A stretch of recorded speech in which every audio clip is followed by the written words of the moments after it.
चलिए, तो देखिए लास्ट क्लास हम लोगों ने वीक एसिड्स, वीक बेसिस और मिक्सचर्स की पीएच निकालना सीख लिया था। मैं लास्ट आपको बताया था दो वीक एसिड्स के मिक्सचर की पीएच निकालना, उसके लिए मैंने एक फॉर्मूला सीखा था √Ka1C1 प्लस K2C2।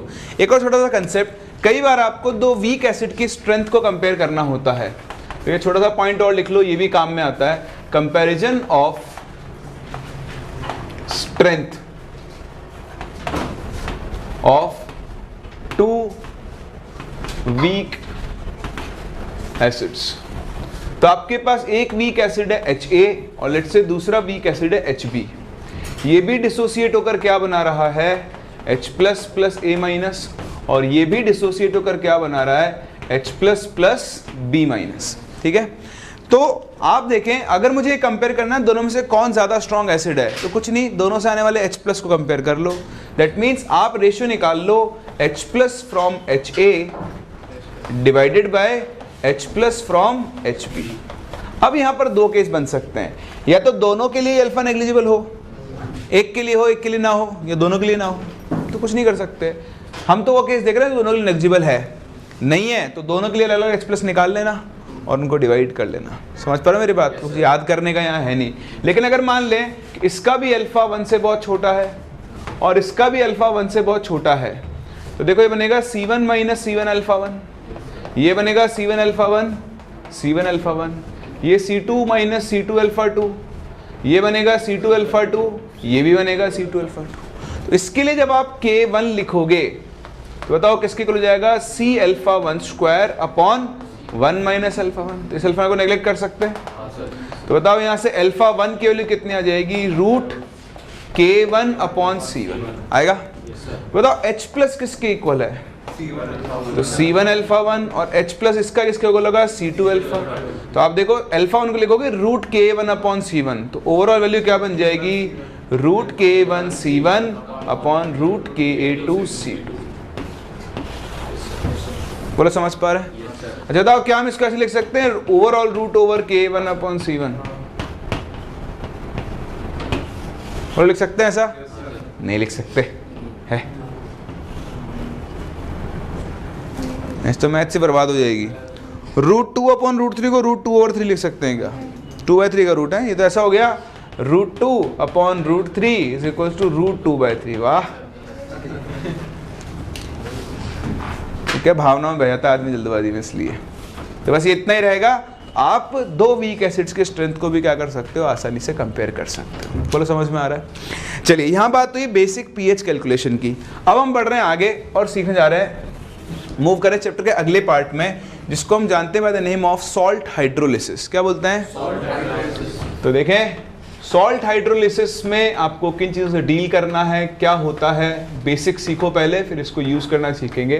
तो नाम से पता लग रहा है यहाँ पर सॉल्ट का क्या होगा, वाटर के साथ इंटरेक्शन होता है। ठीक है, तो हमारे पास जो सॉल्ट्स की कैटेगरी होती है, मेरे पास दो तरह के सॉल्ट्स होते हैं। अगर मैं सॉल्ट्स की बात करूँ, एक मेरे पास होते हैं कंप्लीट सॉल्ट्स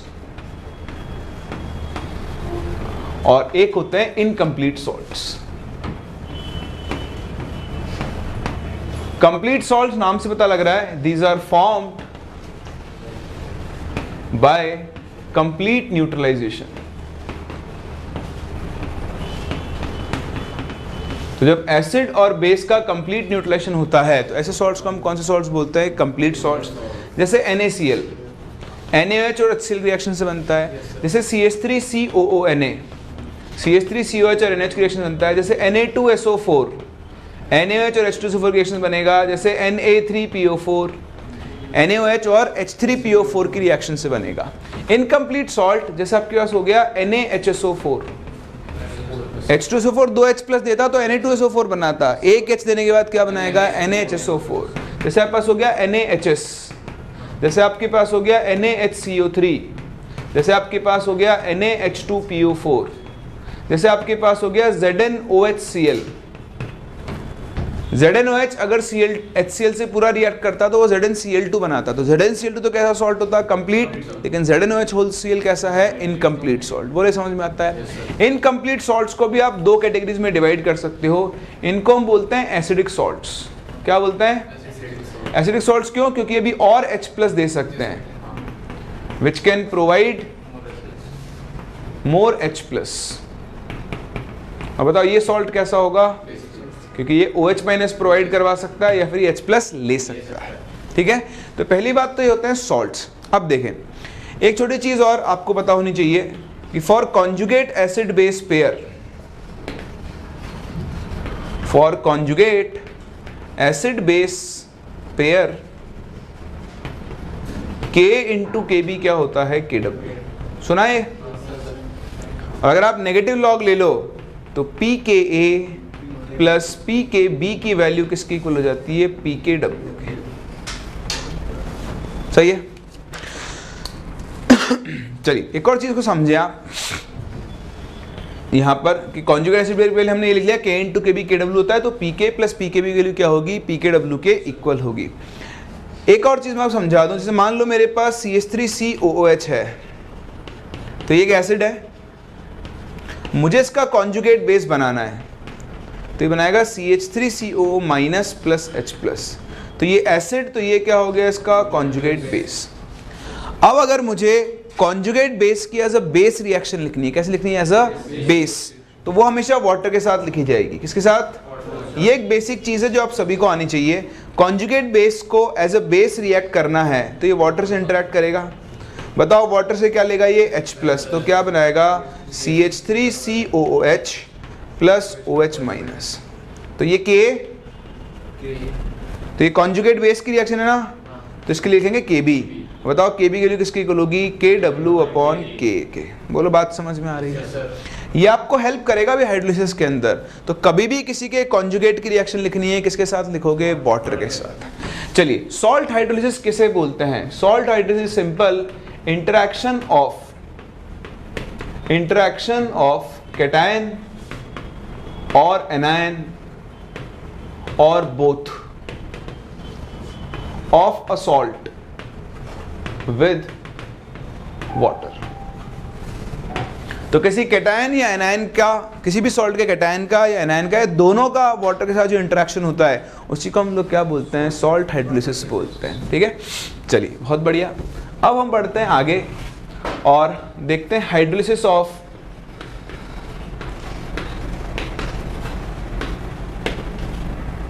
डिफरेंट सॉल्ट्स। ठीक है, इससे पहला आपके पास आ गया salt of strong acid plus strong base. एक ऐसा सॉल्ट जो स्ट्रॉन्ग एसिड और स्ट्रॉन्ग बेस से बना हो। कोई एग्जांपल? जैसे NaCl, जैसे KNO3, जैसे NaNO3, ये सभी कौन से सॉल्ट हैं जो कि एक स्ट्रॉन्ग एसिड और स्ट्रॉन्ग बेस से मिलकर बने हैं। ध्यान दें, इस तरह के सॉल्ट्स का हाइड्रोलिसिस नहीं होता है। These type of salts do not undergo hydrolysis.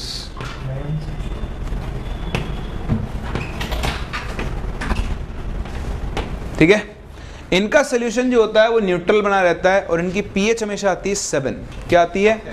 देखो क्यों इनका हाइड्रोलिसिस नहीं होता है। जैसे मान लो मेरे पास NaCl aqueous है, ये तो आप सभी जानते होंगे। NaCl aqueous एक्चुअली पानी में Na प्लस aqueous और Cl माइनस एक्वस की फॉर्म में रहता है। तो अब अगर मैं मान लूं कि यहाँ कैटायन, देखो Na प्लस अगर पानी से इंटरेक्ट करे तो बताओ पानी के अंदर दो तरह के आयन होते हैं, H प्लस और, तो ये सब इससे इंटरेक्ट करेगा तो बताओ ये क्या बनाएगा, NaOH aqueous plus H plus aqueous. लेकिन NaOH कैसा बेस है? बताओ स्ट्रॉन्ग बेस की प्रॉपर्टी क्या होती है कि वो 100% आयनाइज होता है।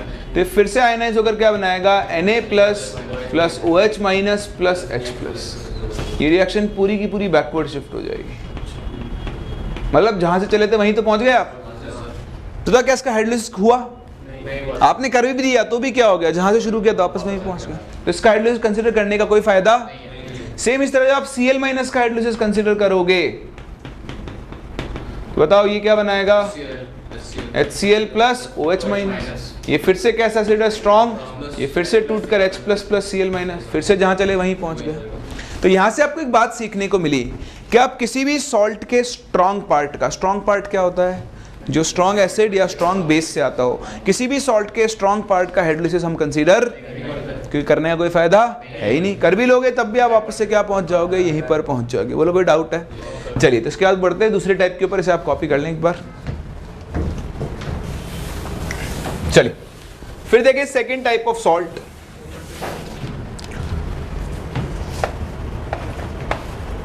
That is salt of weak acid plus strong base. हाँ भाई कोई एग्जांपल दो वीक एसिड का। CH3COH, HCN, H2CO3, चलो डाइप्रोटिक के अंदर आ गया। स्ट्रॉन्ग बेस NaOH, तो CH3COH और NaOH जब रिएक्ट करेंगे तो क्या बनता है? देखो अगर आपको सॉल्ट का टाइप पहचानना नहीं आता है तो आप सॉल्ट में से क्वेश्चन को टच भी नहीं कर सकते हो, करना भी मत, कोई फायदा नहीं, माइनस में नंबर आएंगे, है ना। तो ये देखो CH3COH और NaOH से मिलकर बना होगा, तो वीक एसिड और स्ट्रॉन्ग बेस का सॉल्ट है, वीक एसिड स्ट्रॉन्ग बेस का सॉल्ट है, सही है। अब इसमें हाइड्रोलिसिस बताओ किसका होगा? स्ट्रॉन्ग वाले का तो होगा ही नहीं, तो Na+ तो गया, स्ट्रॉन्ग वाला किसका होगा? तो हम यहाँ पर बोल सकते हैं कि CH3COO- विल अंडरगो हाइड्रोलिसिस। तो बताओ कैटायन का हाइड्रोलिसिस हो रहा है एनायन का? तो ऐसे हाइड्रोलिसिस को हम बोलते हैं एनायोनिक हाइड्रोलिसिस। क्या बोलते हैं? चलिए करवाते हैं हाइड्रोलिसिस। तो CH3COOH माइनस एक्वस जब वाटर से इंटरेक्ट करेगा हाइड्रोलिसिस होगा। तो बताओ ये क्या बनाएगा? CH3COOH एक्वस, प्लस साथ में क्या बनाएगा? OH minus aqueous. मैंने बोल दिया, आपने मान लिया। मैंने बोल दिया एनायन का हाइड्रोलिसिस होगा, आपने बोल दिया हाँ होगा। क्यों भाई? आपने पूछा ही नहीं क्यों। मैं भोलेनाथ थोड़ी हूँ जो बोल दिया वो सच हो गया।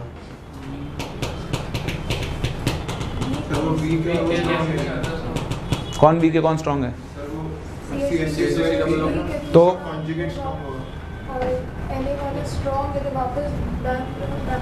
तो ये वीक है तो उससे क्या हुआ?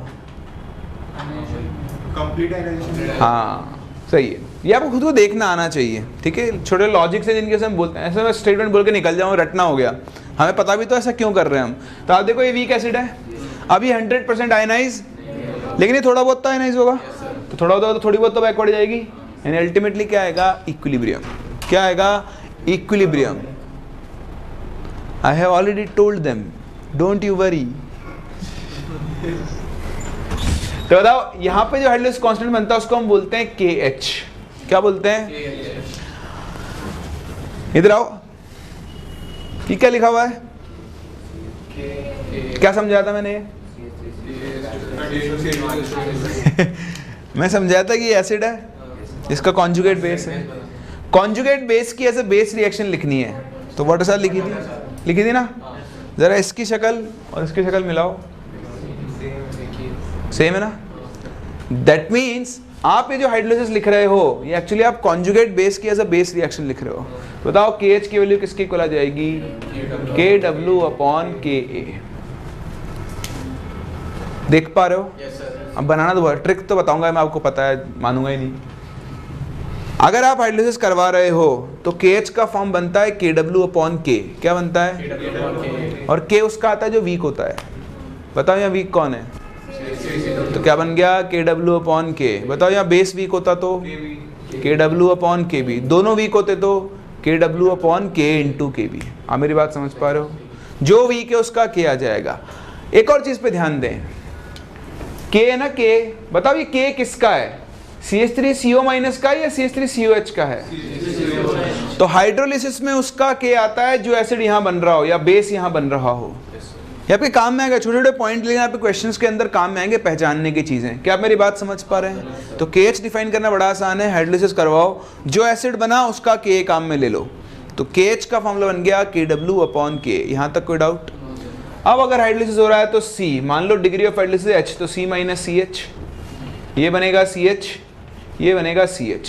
बताओ KH का एक्सप्रेशन क्या बन गया? CH²/1 - H। तो वहीं पहुंच गए, अल्फा की जगह H लिख दिया। H क्या होती है? Degree of hydrolysis. बताओ उसको सॉल्व करने के कितने तरीके? कौन कौन से? एक तो अल्फा नेग्लिजिबल ना हो,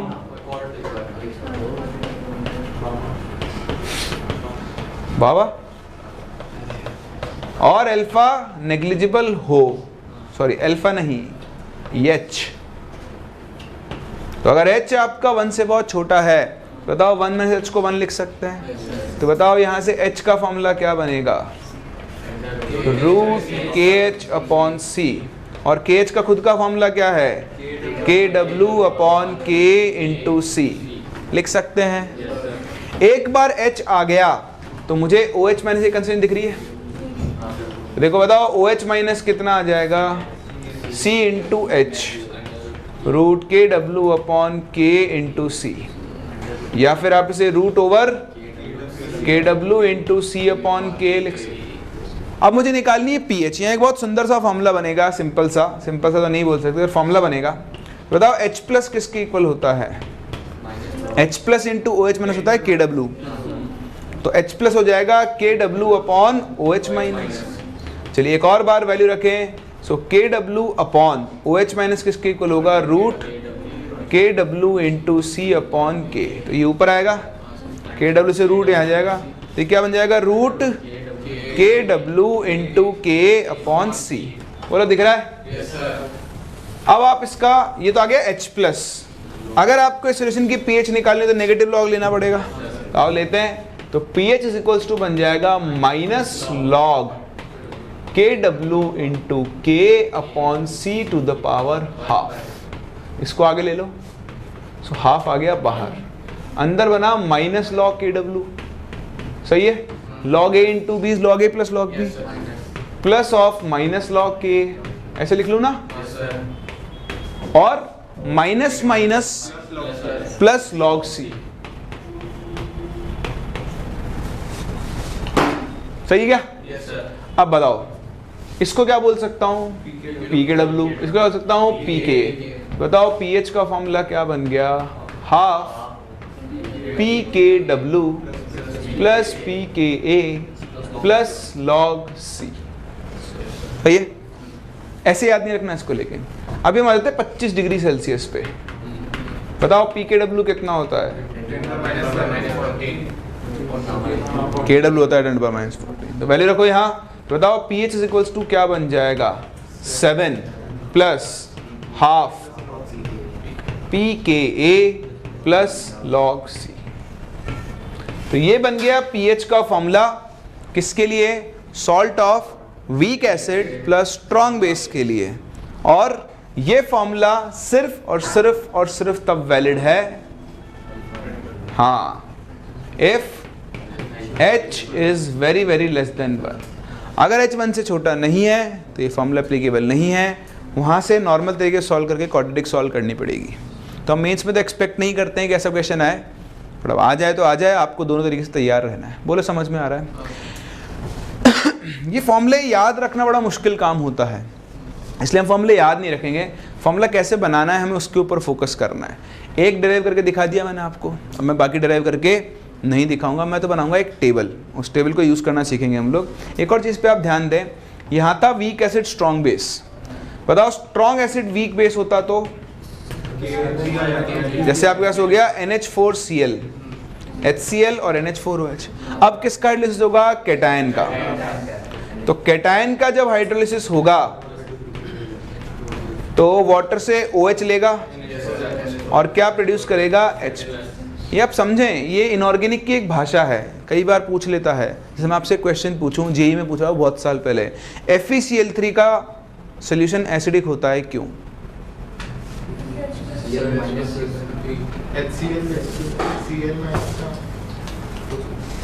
FeCl3 का एक्वस सोल्यूशन एसिडिक होता है, क्यों?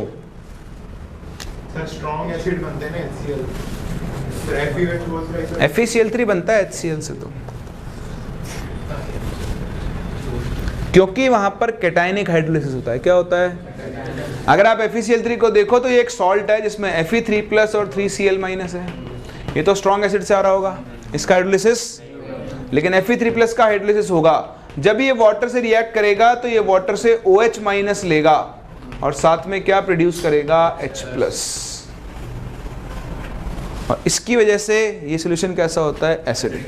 तो कभी भी किसी सॉल्ट को पानी में डालने पर सोल्यूशन एसिडिक हो रहा है, मतलब वहाँ एनायन कैटायन का हाइड्रोलिसिस हुआ होगा, और बेसिक हो रहा है तो एनायन का हाइड्रोलिसिस हुआ होगा। समझ में आ रहा है? आगे बढ़ूं? चलिए, बहुत ही बढ़िया। अब देखें, मैं आपके सामने एक टेबल बनाने जा रहा हूँ, वो टेबल से ही आप इसके 90% क्वेश्चंस को सॉल्व कर सकते हो। बाकी के 10% क्वेश्चंस के लिए आपको क्वाड्रेटिक बनानी पड़ेगी। तो मैंने सिखा दिया है कैसे बनाते हैं। आई होप थ्योरी में आप लोगों ने थोड़ी बहुत तो पढ़ी होगी, ठीक है, उसको आप रिवाइज करके देख सकते हो। ये कॉपी हो गया?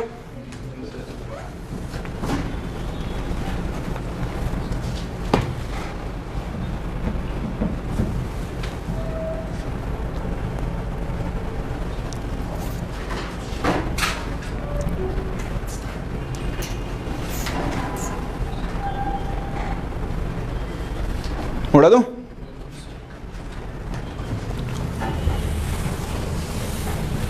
जिस तरह से हम ये चले, इस तरह से हमारे पास टोटल 4 तरह के सॉल्ट बनते हैं। इसमें सबसे पहला होता है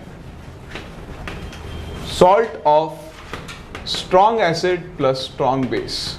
हम यहाँ पर क्या क्या कैलकुलेट करेंगे? हम यहाँ पर बात करेंगे अबाउट KH, हम बात करेंगे अबाउट H, हम बात करेंगे अबाउट pH, और फिर तो और चीज़ें मैं बता ही दूंगा आपको। चलो, स्ट्रॉन्ग बेस के सॉल्ट का एग्जांपल क्या हो गया? NaCl। तो इस तरह के लिए KH डिफाइंड, क्योंकि इनका हाइड्रोलिसिस होता ही नहीं है, ठीक है। H भी डिफाइंड, और उनकी pH कितनी होती है? 7। ऐसे सॉल्ट्स का सोल्यूशन हमेशा कैसा होता है? न्यूट्रल। ये pH, मीडियम की pH को अफेक्ट, और इनको हम जनरली न्यूट्रल सॉल्ट्स बोल देते हैं। क्या बोल देते हैं? चलिए, दूसरी कैटेगरी आपके पास क्या बनेगी? Salt of weak acid plus strong base. Weak acid strong base के सॉल्ट का एग्जांपल, जैसे आपने देखा CH3COONA, जैसे आपके पास क्या हो गया? NaCN ले लो, है ना, बाकी तो एम्फोरेटिक में चला जाएगा। चलिए, अब KH, तो मैंने आपको सिखाया KH का फॉर्मूला क्या होता है? सिंपल, KW/K, और जो वीक होता है उसका किया जाता है। बताओ यहाँ वीक कौन है? बताओ KH किसके लिए हो जाएगा? KW/K। H तो होता है रूट KH/C। H कितना बन जाएगा? Root KW/K into C। सही है? चलिए, pH। अब pH का फॉर्मूला कैसे बनाएंगे? बड़ा आसान है। बताओ, weak acid strong base, final solution में कौन डोमिनेट करेगा? बेस। तो बेस डोमिनेट करेगा, pH 7 से कम आएगी, 7 से ज्यादा, तो pH आएगी 7 से ज्यादा, यानी 7+। अब आप देखो, ये जो pH का फॉर्मेट ना ऐसा बनता है 7 + half plus minus half pK plus log C। अगर एसिड वीक है तो K आएगा, बेस वीक है तो K भी आएगा, और दोनों वीक है तो दोनों आएंगे। अभी आप फॉर्मूले में देख लोगे। तो बताओ यहाँ पे कैसे डिसाइड करेंगे? बेस डोमिनेट करेगा, pH 7 से क्या होगी? ज़्यादा, 7+ हाफ, जो वीक है उसका क्या आता है? तो pKa प्लस log C। सही है? चलिए, तीसरा,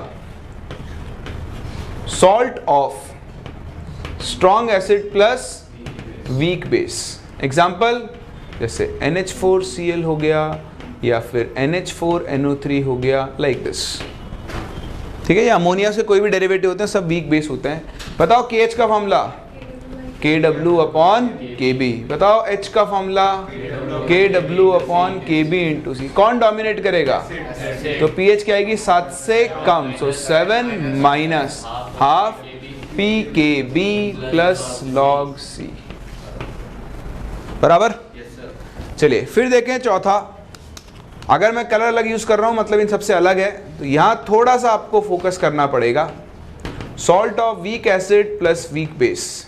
एग्जाम्पल हो गया, जैसे CH3COONH4, जैसे हो गया NH4CN, ठीक है। अब देखें KH का फॉर्मूला क्या बनेगा? तो KW/Ka भी आएगा और KB भी आएगा। बताओ H का, तो अब यहाँ H नहीं बनता, ये आपको थोड़ा ध्यान रखना, यह बनेगा H/1 - H equal to root KW/K into KB। और यहाँ pH का फॉर्मूला भी थोड़ा अलग बनता है, that is 7 + half pKa minus pKb। तो ये दो फॉर्मूले आप बना सकते हो, ये आपको याद रखना पड़ेगा। जब एसिड बेस दोनों ही वीक हो तो कंसंट्रेशन का टर्म नहीं आएगा, 7 + ½ pKa माइनस pKb बन जाएगा। इतना सा तो अब आपको देखो याद रखना ही पड़ेगा। डिराइव अपन कर सकते हैं पर ज़रूरत नहीं है, अल्टीमेटली आपको उसके बाद भी यही सब करना है। अब यहाँ पर कुछ इंपॉर्टेंट चीज़ें मैं आपको दिखाऊं, समझाऊं, जो आपसे क्वेश्चंस की फॉर्म में अलग अलग तरीके से पूछी जा सकती हैं। ज़रा ध्यान से देखें, ये H है, यहाँ पे कंसंट्रेशन का टर्म है, यहाँ पर ये pH है, यहाँ कंसंट्रेशन का टर्म है, यहाँ ठीक है। अच्छा, ये दोनों, ये जो फॉर्मूलेज आप देख रहे हो ये वाले, ये कब वैलिड है? तो these are valid only if H is very very less than 1। एक बात, ठीक है। दूसरा, यहां पर आप देखें both pH and H depend on concentration of salt है। लेकिन वहीं अगर आप यहां देखें और यहां देखें,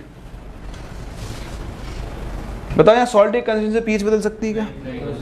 यहां नहीं बदल सकती। तो यहां पर क्या है, pH and H is independent of concentration of salt. समझ रहे हो? तो कई बार इस टॉपिक पे भावनाओं से खेलने वाले क्वेश्चन बना लेता है। बोलता है कि आपके पास एक सॉल्ट था, उसकी कंसंट्रेशन थी 0.1 मोलर, आपके पास 0.1 मोलर NH4CN था, तो इसकी डिग्री ऑफ हाइड्रोलिसिस आई 20%। अब आपने इसी कंसंट्रेशन को 5 गुना कर दिया, तो बताओ डिग्री ऑफ हाइड्रोलिसिस कितनी हो जाएगी? तो भाई साहब 20% ही रहेगी। हम वैज्ञानिक थोड़ी है जो 5 गुना कर देंगे, डिपेंड ही नहीं करता। 5 गुना करो चाहे 50 गुना करो, डिग्री ऑफ हाइड्रोलिसिस क्या रहने वाली है? सेम रहने वाली। समझ पा रहे हो मेरी बात को? तो ये बहुत इंपॉर्टेंट है। टेबल बनाने के बाद आपको ये छोटे छोटे ऑब्जर्वेशंस यहाँ से करने आने चाहिए। अभी और भी चीज़ें हैं जो मैं आपको बताऊंगा इसके अंदर, जिनसे डायरेक्ट क्वेश्चन पूछे जा सकते हैं, बट एक बार आप पहले से कॉपी करो, फिर मैं आपको और थोड़ी एक्सट्रीम चीज़ें, मतलब एक्सट्रीम तो क्या है, थोड़ी और काम की चीज़ें बताता हूँ मैं इसके अंदर आपको। चलिए ध्यान से देखें, सेकेंड और थर्ड वाले फॉर्मूले डिग्री ऑफ हाइड्रोलिसिस का। अगर हम वीक एसिड स्ट्रॉन्ग बेस की बात कर रहे हैं तो बताओ H का फॉर्मूला क्या बनता है? √KW/Ka/C। और अगर हम वीक बेस स्ट्रॉन्ग बेस की बात करें तो KW/Kb/C। अब यहाँ पर डिग्री ऑफ हाइड्रोलिसिस दो चीज़ों पर डिपेंड करिए, एक कंसंट्रेशन पर और एक Kb की वैल्यू पर। हम यहाँ दो तरह के क्वेश्चन बना सकते हैं। If acid is kept same, बताओ अगर एसिड सेम है तो उसके लिए Ka की वैल्यू क्या होगी? सेम। बताओ उस केस में H किसके प्रोपोर्शनल होगा? √C। तो आप जैसे कंसंट्रेशन बढ़ाते जाओगे उसकी डिग्री ऑफ हाइड्रोलिसिस क्या होती जाएगी? कम। कंसंट्रेशन कम करते जाओगे डिग्री ऑफ हाइड्रोलिसिस क्या होती जाएगी? बढ़ती जाएगी। बोलो दिखाई दे रहा है?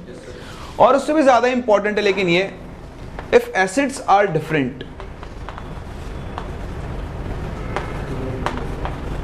तो उस केस में H किसके प्रोपोर्शनल होगा? √K/C के। ये बहुत इंपॉर्टेंट है, इससे क्वेश्चन पूछ सकता है। कई बार लोग सिर्फ K के बेस पर डिफाइन करते हैं, ठीक है। तो अगर कंसंट्रेशन अलग अलग है तो आपको K और C दोनों का लेना होगा। लेकिन मान लो मैंने कंसंट्रेशन भी सेम कर दी, इसमें कुछ याद नहीं रखना है, देखो समझो और भूल जाओ। अगर कंसंट्रेशन सेम हो गई तो बताओ H किसके प्रोपोर्शनल होगा? √Ka के, ठीक है। अभी सभी जानते हो कि स्ट्रॉन्ग एसिड के लिए Ka की वैल्यू ज़्यादा होती है और वीक एसिड के लिए Ka की वैल्यू कम होती है। बताओ एसिड जितना वीक होगा उसका K उतना ही कम होगा, और जितना उसका K कम होगा उसकी H क्या होगी? उतनी ही ज़्यादा। क्या आप समझ पा रहे हो? तो यहाँ से मैं एक स्टेटमेंट लिख रहा हूँ, आप मुझे बताना आपको समझ में आता है नहीं, वरना मैं समझाऊँ। मैं कह रहा हूँ वीकर इज एन एसिड, या इसके थ्रू देख लो, कंबाइन कर रहा हूँ, और base more will be the degree of hydrolysis of the salt of its conjugate.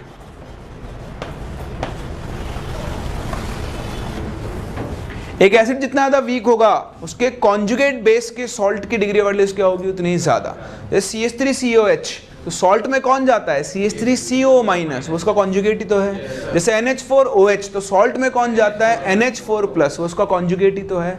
तो एक एसिड या बेस जितना ज़्यादा वीक होगा उसके कॉन्जुगेट की डिग्री ऑफ हाइड्रोलिसिस क्या होगी, उतनी ही ज़्यादा होगी। क्या आप मेरी बात समझ पा रहे हैं? तो आओ इसी बात पे एक छोटा सा क्वेश्चन करते हैं। मेरे पास 4 सॉल्ट्स हैं, NaA, NaB, NaC and NaD। मैंने आपको इन सब की डिग्री ऑफ हाइड्रोलिसिस दी है। इसकी है 20%, इसकी है 5%, इसकी है 2%, इसकी है 30%। बताओ एसिडिक स्ट्रेंथ ऑर्डर।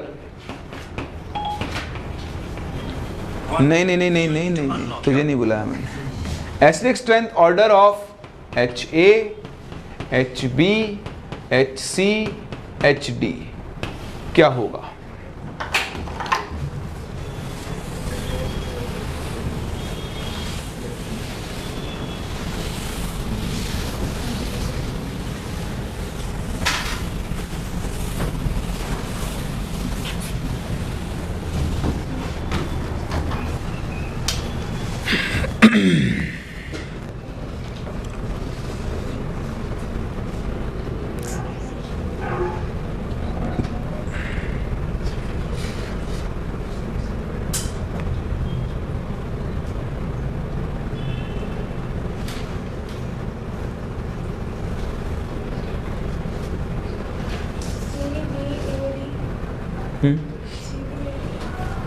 CB मतलब सबसे स्ट्रॉन्ग C।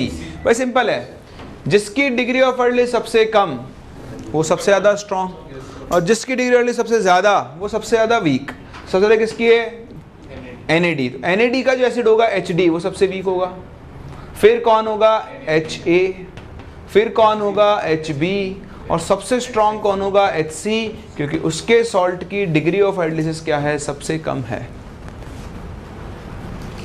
पूरा समझ में आ रहा है? हाँ या ना में जवाब दें। सही है। चलिए एक और क्वेश्चन छोटा सा इसी तरह का, बट उसमें ऐसा कोई कंसेप्ट लगेगा, उसमें दिमाग लगाना है आपको। आपके पास एक सॉल्ट है NaA, एक सॉल्ट है NaB, एक सॉल्ट है NaC। इसकी pH है 8, इसकी pH है 11 और इसकी pH है लेट्स से 13।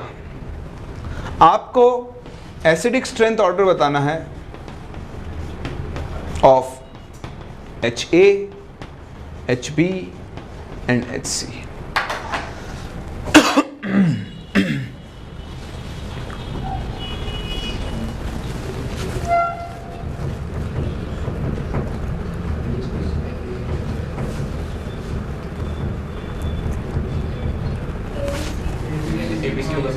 सबसे स्ट्रॉन्ग HA, फिर क्यों? सिंपल है, कॉमन सेंस है। इसको पानी में डिसॉल्व किया, strong base weak acid. Acid जितना ज़्यादा वीक होगा बेस उतना ज़्यादा डोमिनेट करेगा, और एसिड जितना स्ट्रॉन्ग होगा बेस उतना ही कम डोमिनेट करेगा। बेस जितना डोमिनेट करेगा पीएच क्या होगी? उतनी ही ज़्यादा। तो सबसे ज़्यादा पीएच का है यहाँ, इसका मतलब यहाँ पर HC सबसे वीक होगा, तभी तो बेस उस पर डोमिनेट कर पा रहा है। तो HC सबसे वीक, फिर HB और फिर कौन होगा? HA। समझ पा रहे हैं? अगला question, calculate the pH of a 500 ml solution containing 0.2 mole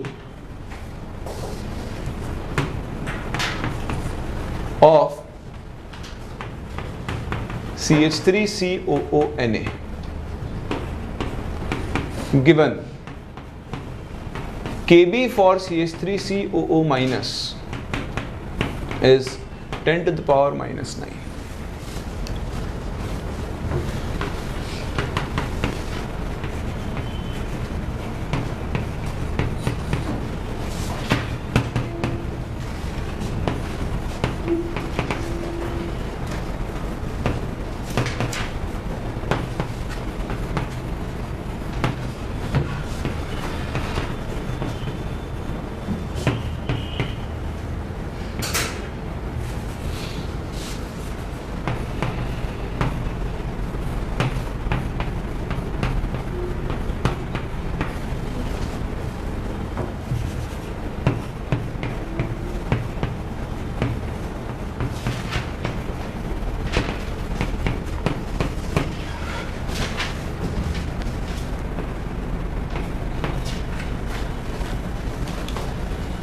चलिए दोनों क्वेश्चन ट्राई करें आप।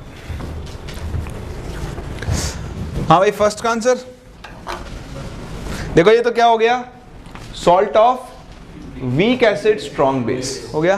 तो पहले तो आप इसकी कंसंट्रेशन निकाल लो, 0.2 अपॉन 500 ml को लिख लो लीटर में, ये कंसंट्रेशन हो गई 0.4 मोलर। समझ पा रहे हैं?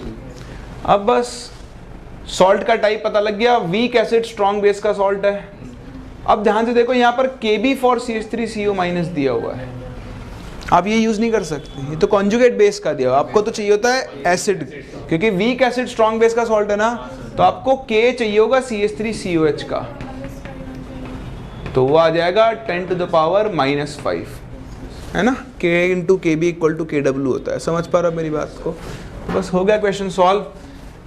pH इज इक्वल्स टू क्या बनेगा बताओ, 7 + ½ pKa + log C। सही है, लेकिन आप हर बारी जब भी फॉर्मूला यूज करो एक बार चेक कर लेना कि आपका H नेग्लिजिबल आएगा या फिर नहीं। तो बताओ इस सॉल्ट के लिए H का फॉर्मूला क्या बनता है, √KW upon KA into C। तो देखो ऊपर 10⁻⁹ बनेगा, 10⁻⁹ का रूट 10⁻⁴ -5 के ऑर्डर का आएगा, नेग्लिजिबल है। जो भी वैल्यू 0.05 से छोटी आ रही है हमारे लिए क्या है, 1 के रिस्पेक्ट में नेग्लिजिबल है। हमारा फॉर्मूला वैलिड है, यही मेरा आंसर होगा। कर सकते हैं? कंसेप्ट को समझें, कुछ याद नहीं रखना, फॉर्मूले बनाना मैंने आपको सिखा दिया है, ठीक है। फोकस रखो चीज़ों के ऊपर। ये देखो 0.5 मोलर कैल्शियम लैक्टेट। अब आपको खुद को समझना है कि ये कैल्शियम लैक्टेट जो दिया है, ठीक, K फॉर लैक्टेज है 10⁻⁶, मतलब ये तो वीक एसिड है। तो बताओ अब आप क्या करोगे, ये हो गया salt of strong base plus weak acid. Alkali metals lithium, sodium, potassium, rubidium, caesium, alkaline earth metals beryllium, magnesium, calcium, strontium, इन सब के लिए सारे इनके जो बेसिस होते हैं वो सब हम स्ट्रॉन्ग बेस कंसिडर करके चलते हैं। अब आप समझो यहाँ पर कि सॉल्ट में क्या आएगा, क्या होता है, आपने अगर यहाँ फॉर्मूला लगाया स्ट्रॉन्ग बेस वीक एसिड, तो pH बताओ कौन डोमिनेट करेगा, स्ट्रॉन्ग बेस, तो 7 + ½ pKa + log C। तो देखो 7 + ½ pK की वैल्यू हो गई 6, बताओ C कितना, 1। हाँ ये आपको समझना है। हम जो यहाँ C लिखते हैं वो सॉल्ट की नहीं, एक्चुअली सॉल्ट से आने वाले कॉन्जुगेट आयन की कंसंट्रेशन होती है। C क्या था, यहाँ से मिलने वाले CH3CO- की कंसंट्रेशन। यहाँ हाइड्रोलिसिस किसका होगा, इस आयन का, तो इससे आयन कितना आएगा, Ca2++ 2LaC-, तो इसके 1 मोल से 2 मोल बन रहा है। बताओ इसके 0.5 से ही कितना बनेगा, 0.5 × 2 दैट इज 1, तो C की जगह लिखोगे 1, तो 6/2 इज 3, pH कितनी आ जाएगी 10। बोलो समझ में आ रहा है? किसी को डाउट है? तो आपको सॉल्ट का टाइप पहचानना है, और ये ध्यान रखना आप जो कंसंट्रेशन यूज करते हो वो उससे आने वाले आयन की कंसंट्रेशन होती है। तो सॉल्ट की कंसंट्रेशन कुछ भी हो, आपको उससे उस आयन की कंसंट्रेशन निकालनी है जिसका हाइड्रोलिसिस हो रहा होगा। क्लियर है? कर सकते हैं? चलिए बहुत ही बढ़िया।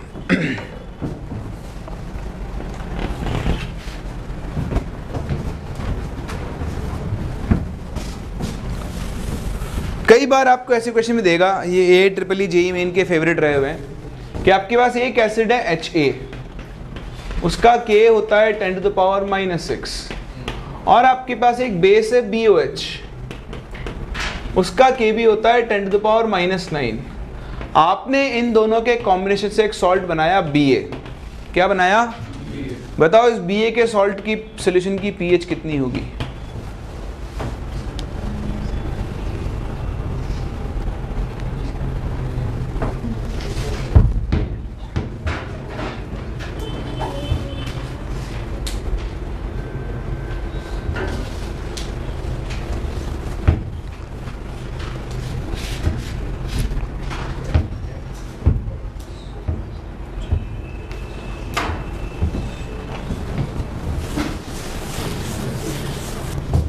देखो बड़े आसान है, ये वीक एसिड, ये वीक बेस, ये क्या बन गया, salt of weak acid plus weak base. और weak acid weak base salt के लिए pH का फॉर्मूला क्या होता है, 7 + ½ pKa माइनस पी के बी। सो 7 प्लस हाफ, बताओ पी के कितना है 6, पी के बी कितना है 9, माइनस 1.5 इज 5.5।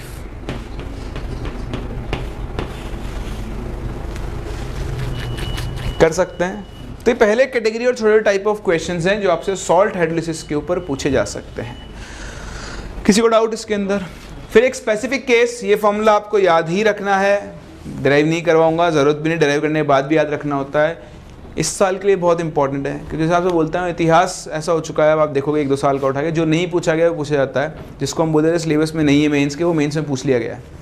जनरली हम मानते थे कि एडवांस से पूछने लायक है, पर आजकल पूछ लेता है। तो यहीं पर आता है एक हाइड्रोलिसिस ऑफ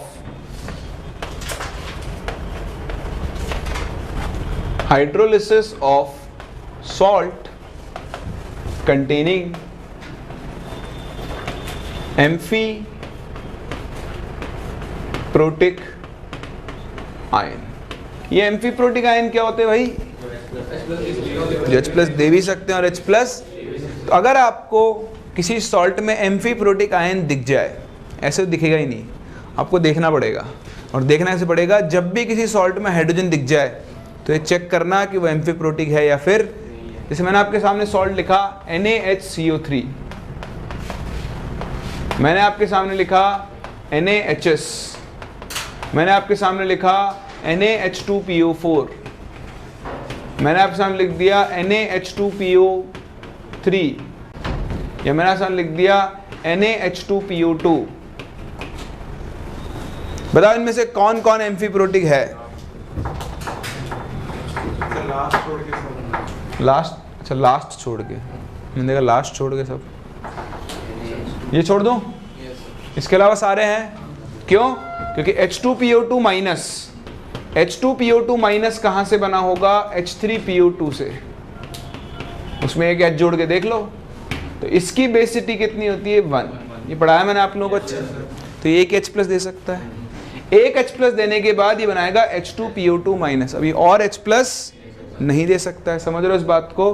तो मतलब H+ ले तो सकता है पर ये H+, इसका मतलब ये एम्फीप्रोटिक, लेकिन इसके अलावा बाकी सारे के सारे क्या हैं? एम्फीप्रोटिक हैं।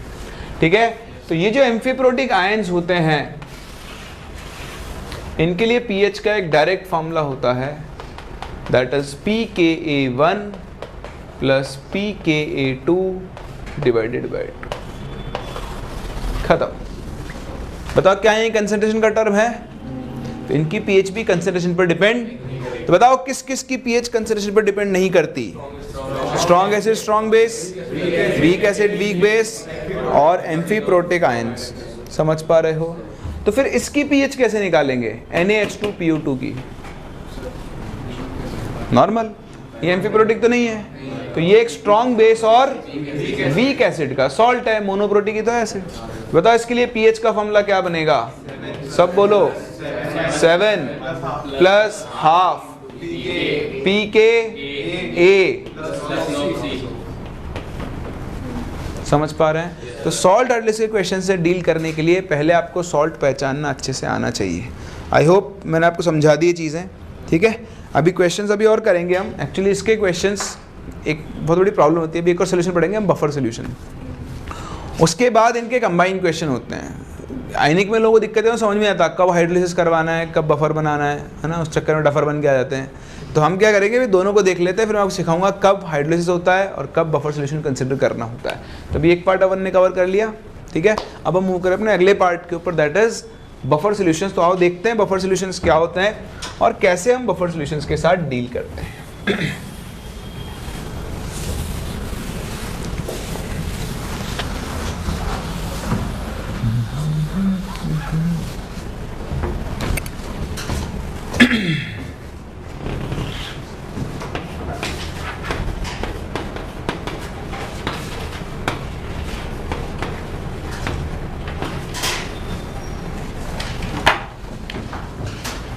चलिए, बफर सॉल्यूशंस क्या होते हैं? देखो, बफर सॉल्यूशंस वो होते हैं जिनके अंदर अगर आप थोड़ा बहुत एसिड और बेस ऐड कर दो तो उनकी पीएच में चेंज, ये गलत है, पीएच में चेंज होता है। अगर आपसे कोई आगे बोल दे कि एसिड या बेस ऐड करने पर बफर की पीएच नहीं बदलती तो गलत है। बदलती है, लेकिन जो चेंज होता है वो बहुत ज़्यादा सिग्निफिकेंट नहीं होता है। क्या आप मेरी बात समझ पा रहे हैं? तो ये आप स्टेटमेंट ध्यान रखें कि बफर सॉल्यूशन क्या होते हैं। दीज आर द सॉल्यूशंस और the solutions whose pH does not change significantly on adding small amount of acid और बेस। तो किसी भी सॉल्यूशन में थोड़ा बहुत एसिड या थोड़ा बहुत बेस ऐड करने पर अगर पीएच में कोई बहुत बड़ा चेंज नजर नहीं आए तो उसे हम लोग कौन सा सॉल्यूशन बोलते हैं? बफर सॉल्यूशन, है ना। बोलते हैं ना बफर कर रहा है, वीडियो बफर करता है। तो वीडियो बफर कर रहा होता है तब क्या हो रहा होता है? सब कुछ रुका हुआ सा होता है, कोई आपको चेंज नजर, लेकिन उसी पॉइंट पर वो थोड़ा थोड़ा कर डेटा क्या कर रहा होता है? आपका डाउनलोड कर रहा होता है, ठीक है। तो बफर का मतलब ये है कि उसने मेंटेन किया हुआ है अपने आप को उसी पॉइंट के ऊपर। तो ये बफर का काम है। थोड़ा बहुत एसिड थोड़ा बहुत बेस आपने ऐड किया तो उसके पीएच में कोई बहुत बड़ा चेंज, बहुत बड़े का मतलब है 1-2 यूनिट का चेंज, 0.6, 0.7, 0.5 ये सब चेंज आ सकता है, पर ऐसा नहीं कि 1-2 यूनिट का चेंज आ गया सीधा ही, वो कभी नहीं आ सकता, ठीक है। दूसरा, बफर सॉल्यूशंस को ऐसे बोलते हैं कि ये अपने पीएच में चेंज को रेजिस्ट करते हैं। क्या करते हैं? रेजिस्ट करते हैं। बफर सॉल्यूशंस दो टाइप के होते हैं, एक होता है सिंपल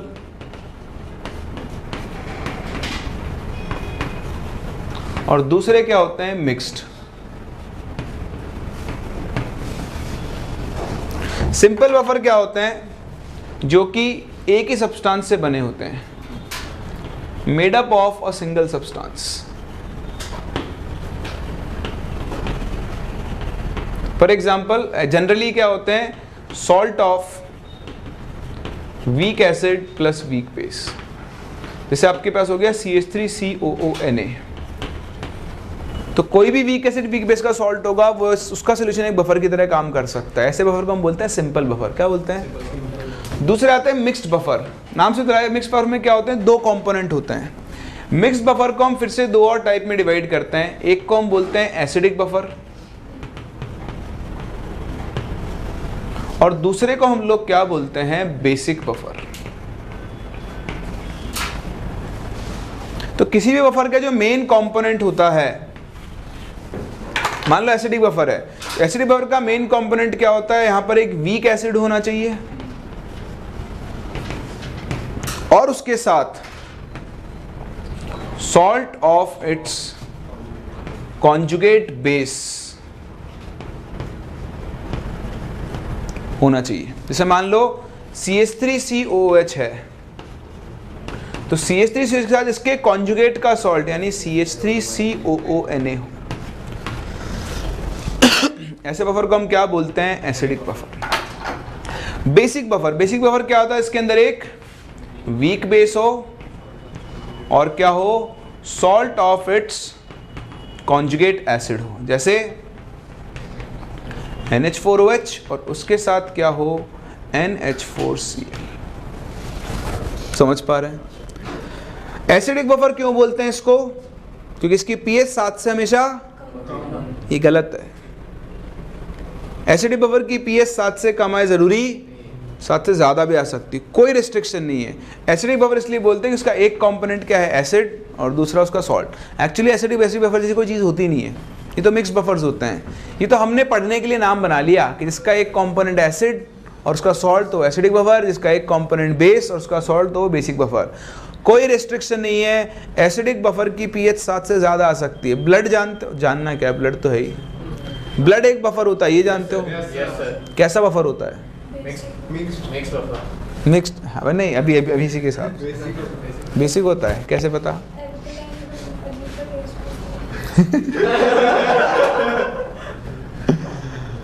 हाँ खैर, खून तो सभी ने चखा है, अपना खून तो सभी। एक्चुअली उसकी pH की वजह से टेस्ट आता है। उसकी pH 7.4 होती है, लेकिन वो एसिडिक बफर होता है।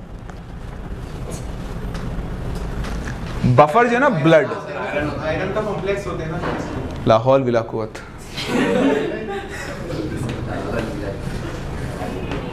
Blood is a buffer containing a weak acid with its conjugate base HCO3 minus. Iron का कॉम्प्लेक्स, तो हीमोग्लोबिन का आयरन का कॉम्प्लेक्स कहाँ से आ गया उसमें बफर के अंदर, वो तो डफर हो गया। और इसकी पीएच होती है 7.4, तो ये एसिडिक बफर है लेकिन इसकी पीएच फिर भी क्या है 7 से ज़्यादा है। तो कोई रेस्ट्रिक्शन नहीं है, दिमाग में कोई भी कचरा मत रखना। बोलो समझ में आता है? तो क्या आपको बफर पहचानना आया? आओ टेस्ट करते हैं कि आपको बफर पहचानना आया या फिर नहीं आया। अब बताना है कि इनमें से कौन कौन बफर बनाएगा।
चलिए बताएं।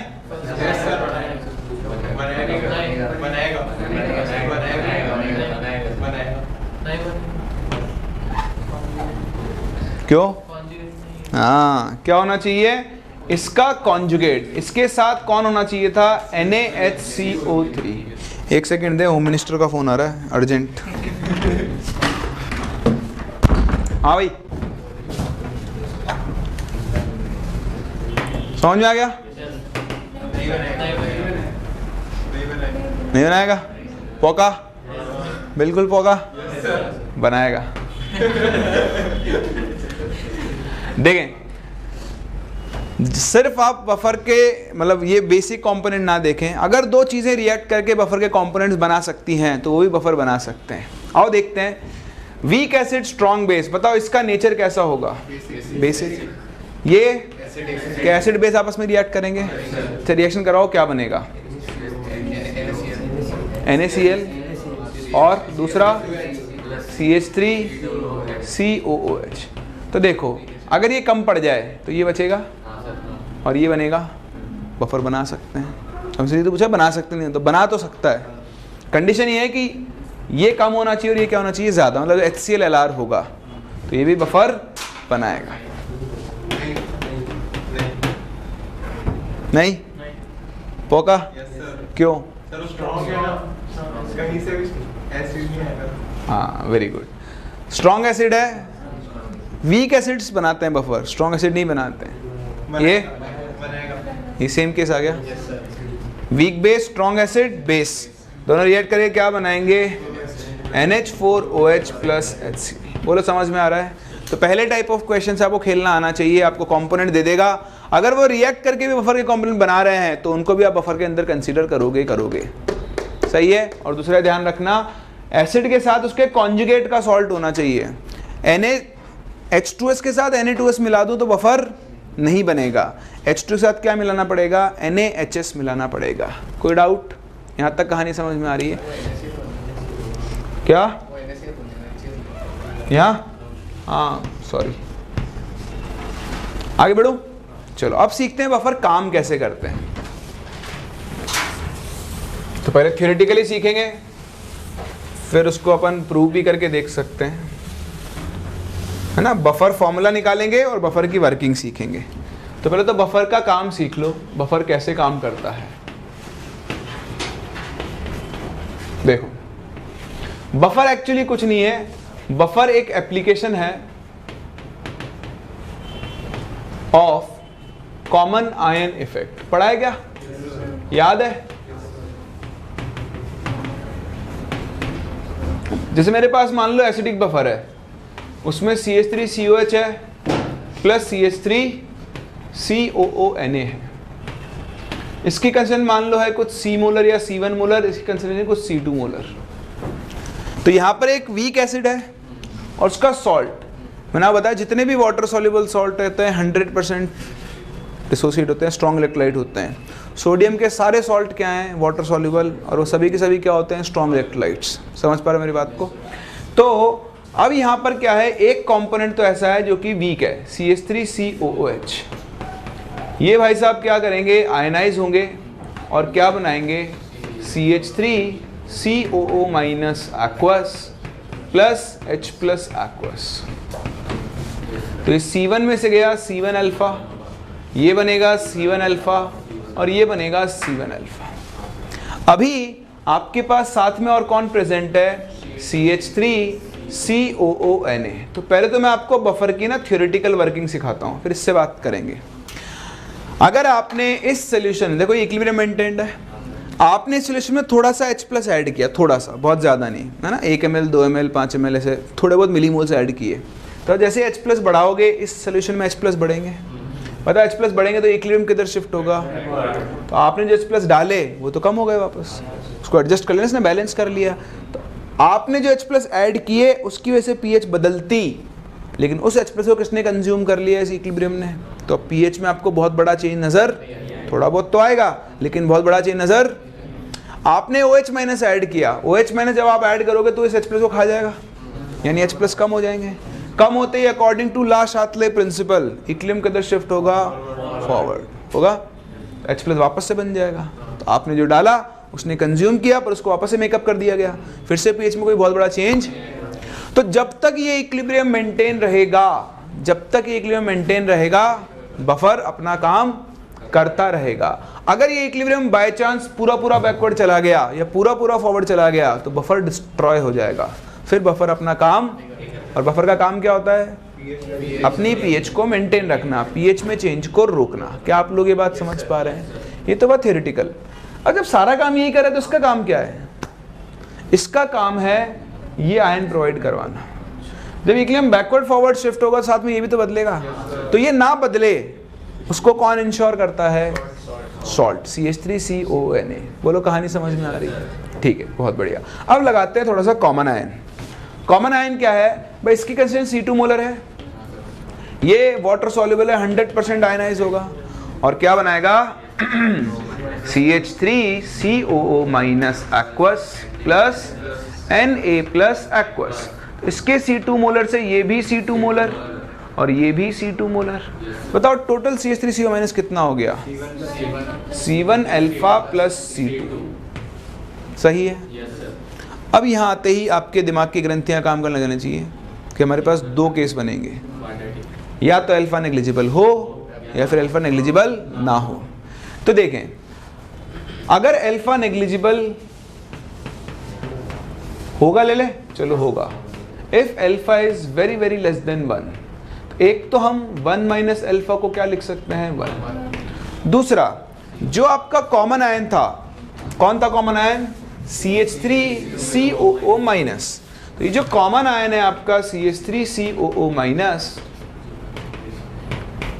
इसमें दो चीजों का कंट्रीब्यूशन है, C1 अल्फा प्लस C2। तो ये किसका कंट्रीब्यूशन है? वीक इलेक्ट्रोलाइट का।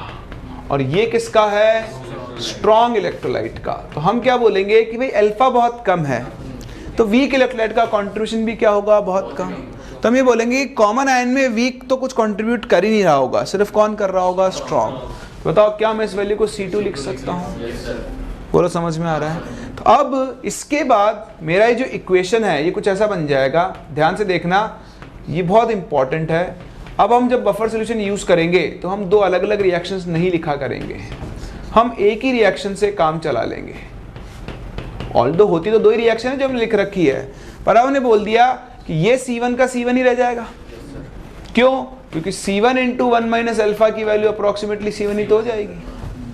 और ये जो है ये हम मान रहे हैं सिर्फ कहां से आ रहा होगा? सॉल्ट से।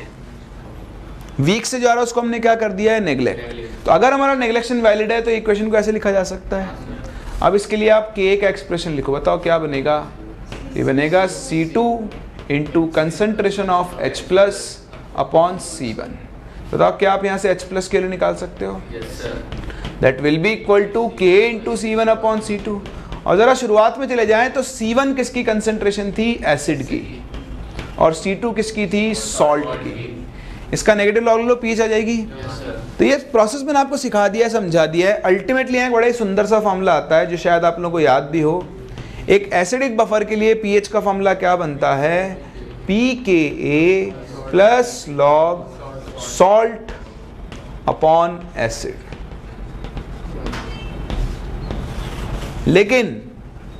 लेकिन ये फॉर्मूला सिर्फ कब वैलिड है? So valid only if alpha is very very less than 1। कोई मुझे यहाँ सॉल्ट की कंसेंट्रेशन का मतलब समझा सकता है? सॉल्ट की कंसेंट्रेशन का मतलब क्या है? सॉल्ट से आने वाले आयन की कंसेंट्रेशन। सॉल्ट किसको बोला हमने? तो सॉल्ट का मतलब जो आपने सॉल्ट लिया उसकी कंसेंट्रेशन नहीं, उससे जो आयन आ रहा है, जो बफर में काम कर रहा है, उसकी कंसेंट्रेशन होगी। समझ रहे हो मेरी बात को? अच्छा था इसकी जगह बेसिक बफर होता तो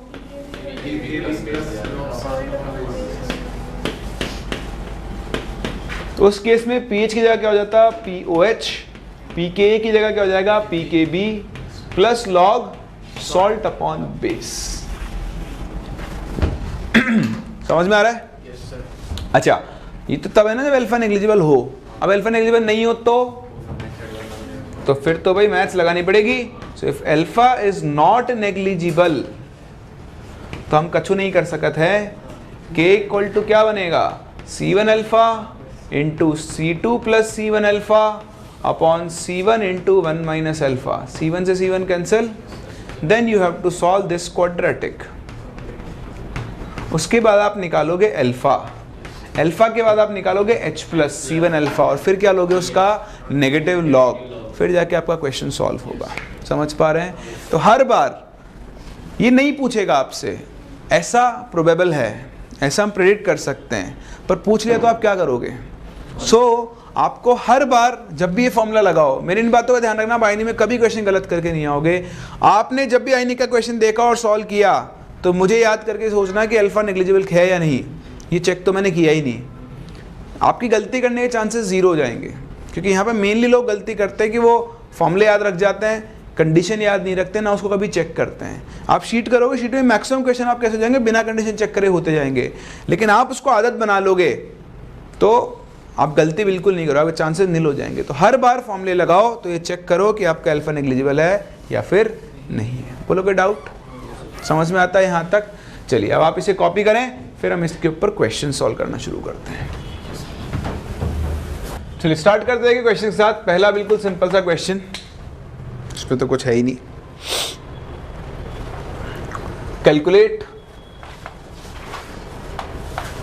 pH of solution containing 0.01 molar HA plus 0.1 molar NaA. Given K for HA is 10 to the power minus 4.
ये शायद मैंने आपको बता दिया होगा। तो जैसे के वैल्यू 1.8 × 10⁻⁵ है तो पी के कितना आता है 4.7। चलिए तीनों क्वेश्चन सॉल्व करें ताकि आपको बफर के बेसिक क्वेश्चंस का आइडिया मिले, फिर इनको हम आगे यूज करेंगे। और आ जाता है पहला, कैसे किया? pH is equals to pKa plus log salt upon acid. तो pH आ गई 5, गलत है। हेंस प्रूव्ड कि हम हिंदुस्तानी हमसे कितना ही कह लो, हम तो वही करेंगे जो मना किया है।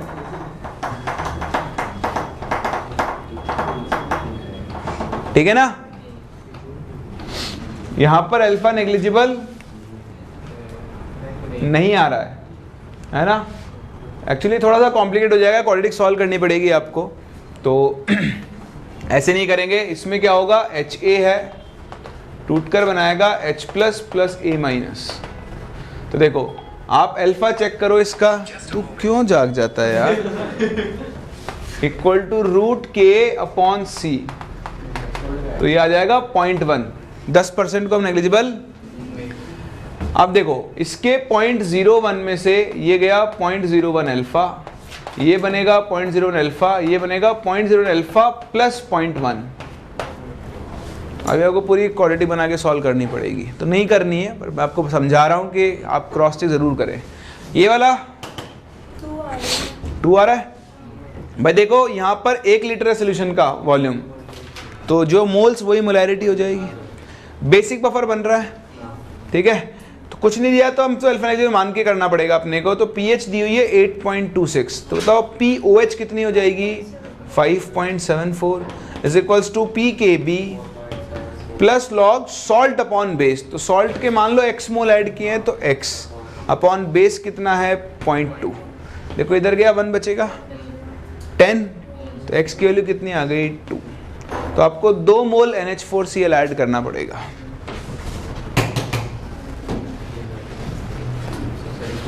सेम ही क्वेश्चन है, सिर्फ मैंने सॉल्ट का नाम बदल दिया। देखो यहाँ पे pH 8.26, तो हम फॉर्मूला लाएंगे POH is equals to PKB plus log salt upon base. सही है ना? क्या किसमें? इसमें उस लायक डेटा नहीं है ना, है अल्फा नहीं। देखो दिख रहा है 0.1 हो रही है, निकाल के देख लो। ये तो वैल्यू चिल्ला चिल्ला के बोल रही नेग्लिजिबल है, दिख जाएगा आपको, चिंता मत करो। अब देखो POH कितना, वही 5.74, PKB कितना 4.74 प्लस लॉग सॉल्ट कितना, मान लो x मोल लिया है, अपॉन बताओ बेस कितना 0.1। इधर आ गया, बताओ x की वैल्यू कितनी आ गई 1, है ना। 10 टू पावर 1 इज 10, 10 इंटू 0.1 सही है। तो मैंने आपको क्वेश्चन क्यों दिया ये, उसमें क्या ही फर्क है। हाँ यहाँ पे बहुत इंपॉर्टेंट चीज ये आपने कर दिया, आप गलत हो गए। ये अमोनियम सल्फेट, अमोनियम सल्फेट का फॉर्मूला होता है NH4 होल ट्वाइस SO4।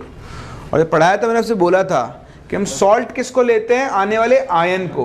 तो अगर आपने इसका x मोल लिया है तो प्रभु यहाँ पर 2x आएगा दिख रहा है। तो अब ये 2x इक्वल टू 1 होगा, तो x की वैल्यू कितनी होगी 0.5। तो ये आप ध्यान रखें, ऐसे छोटे छोटे ट्विस्ट आपको क्वेश्चंस में डाल के दे सकता है। हम फॉर्मूले में जो salt upon acid, salt upon base use कर रहे हैं वो उस आयन की कंसंट्रेशन है जो सॉल्ट से आ रहा होगा। कोई दिक्कत यहाँ तक? चलिए बहुत ही बढ़िया। फिर देखें यहाँ पे एक छोटा सा टर्म होता है, इसे हम बोलते हैं buffer capacity.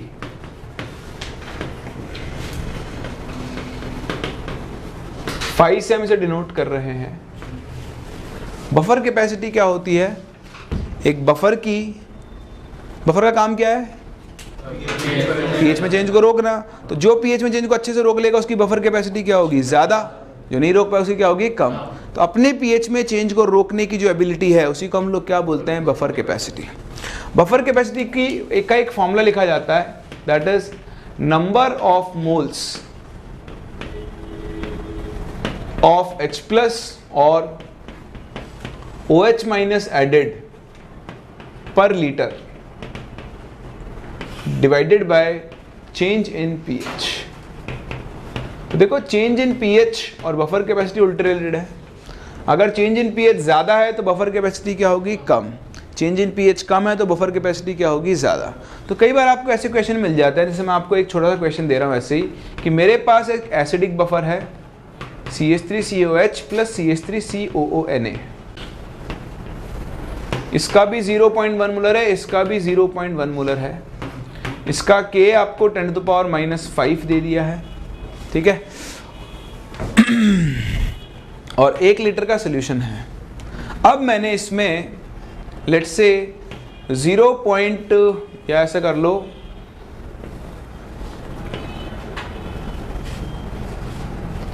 0.01 mole NaOH is added. तो आपको एक तो चेंज इन पीएच निकालना है और एक आपको इसकी बफर कैपेसिटी निकालनी है, ठीक है। देखो बड़े आसान है, पहले NaOH को ऐड नहीं करते हैं, उससे पहले ये बफर सोल्यूशन है। तो इससे आप सीख लोगे कभी अगर H प्लस OH मैंने से ऐड करता है तो आपको क्या करना होता है ना। ये इस पर अब सेकेंड टाइप ऑफ क्वेश्चन है। तो देखो आयनाइज होकर क्या बनाएगा, CH3COO minus aqueous plus H plus aqueous, ठीक है। तो ये 0.1 एसिड होगा और ये 0.1 सॉल्ट होगा। और अभी इस कंडीशन में अगर बफर की pH निकालूं pH1 तो उसका फॉर्मूला क्या बनेगा, pKa plus log salt upon acid, salt acid, log 1 0, pH आ जाएगी 5। अब मैंने इसमें क्या किया, इतना OH माइनस ऐड किया, तो देखो 0.01 मोल का मतलब 0.01 मोल OH माइनस इज एडेड, सही है। तो अब अगर ये बफर है तो इसकी pH में बहुत बड़ा चेंज नहीं आना चाहिए, देखो प्रूव करेंगे। अच्छा तो मैंने OH माइनस ऐड किया, ये इक्विलिब्रियम किधर शिफ्ट होगा, क्यों, इसको खाएगा ये, तो H प्लस कंज्यूम होगा, तो ये इक्विलिब्रियम 0.01 मोल से फॉरवर्ड शिफ्ट कर दो। तो अगर ये फॉरवर्ड गया तो इसके 0.1 में से कितना चला जाएगा, 0.01, ये बचेगा 0.09 मोलर, और ये कितना हो जाएगा 0.1 प्लस 0.01 यानी 0.11। बोला आपको समझ में आ रहा है। ये आपको देखना आना चाहिए बस कि जब भी आप एसिड बेस ऐड करोगे इक्विलिब्रियम कहीं ना कहीं शिफ्ट होगा, तो शिफ्ट होने से किसी एक की कंसंट्रेशन कम होगी और दूसरे की क्या होगी, बढ़ेगी। तो अब बताओ यहाँ पर pH का फॉर्मूला क्या बन जाएगा, pKa plus log salt upon acid, तो 0.11 अपॉन 0.09 इज 11/9, तो log 11 माइनस log 9, तो pH थोड़ी सी बढ़ गई, तो log 11 होता है 1.04 माइनस log 9 हो गया 0.94। तो बताओ कितने का चेंज आ गया, सॉरी pH2 कितनी हो गई, 1 ना 0.1 हो गया, सो 5 प्लस 0.1 यानी pH आ गई 5.1। देखो क्या बहुत बड़ा चेंज आया, सिर्फ 0.1 यूनिट का चेंज आया है, ठीक है ना। तो बताओ चेंज इन pH कितने का हो गया, 0.1। बफर कैपेसिटी कितनी हो गई, मोल्स एडेड थे 0.01, चेंज आया 0.1 का, बफर कैपेसिटी कितनी हो गई 1/10। कर सकते हैं, ठीक है। ये तो है न्यूमेरिकल यूज। एक बात आप याद रखें, मुझ पे भरोसा रख के, कि किसी भी बफर के लिए जो बफर कैपेसिटी होती है इज मैक्सिमम व्हेन सॉल्ट और एसिड की कंसंट्रेशन क्या हो जाए, सेम, या बेसिक बफर के लिए सॉल्ट और बेस की कंसंट्रेशन क्या हो जाए, सेम। तो जब भी किसी सॉल्यूशन में सॉल्ट और एसिड की कंसंट्रेशन सेम हो जाएगी तो उस टाइम पर बफर की कैपेसिटी क्या होगी, मैक्सिमम। बफर अपनी मैक्सिमम कैपेसिटी पे काम कर रहा होगा। समझ सकते हैं, कोई डाउट? चलिए कॉपी करें, फिर मूव करते हैं आगे और एक और चीज़ सीखते हैं।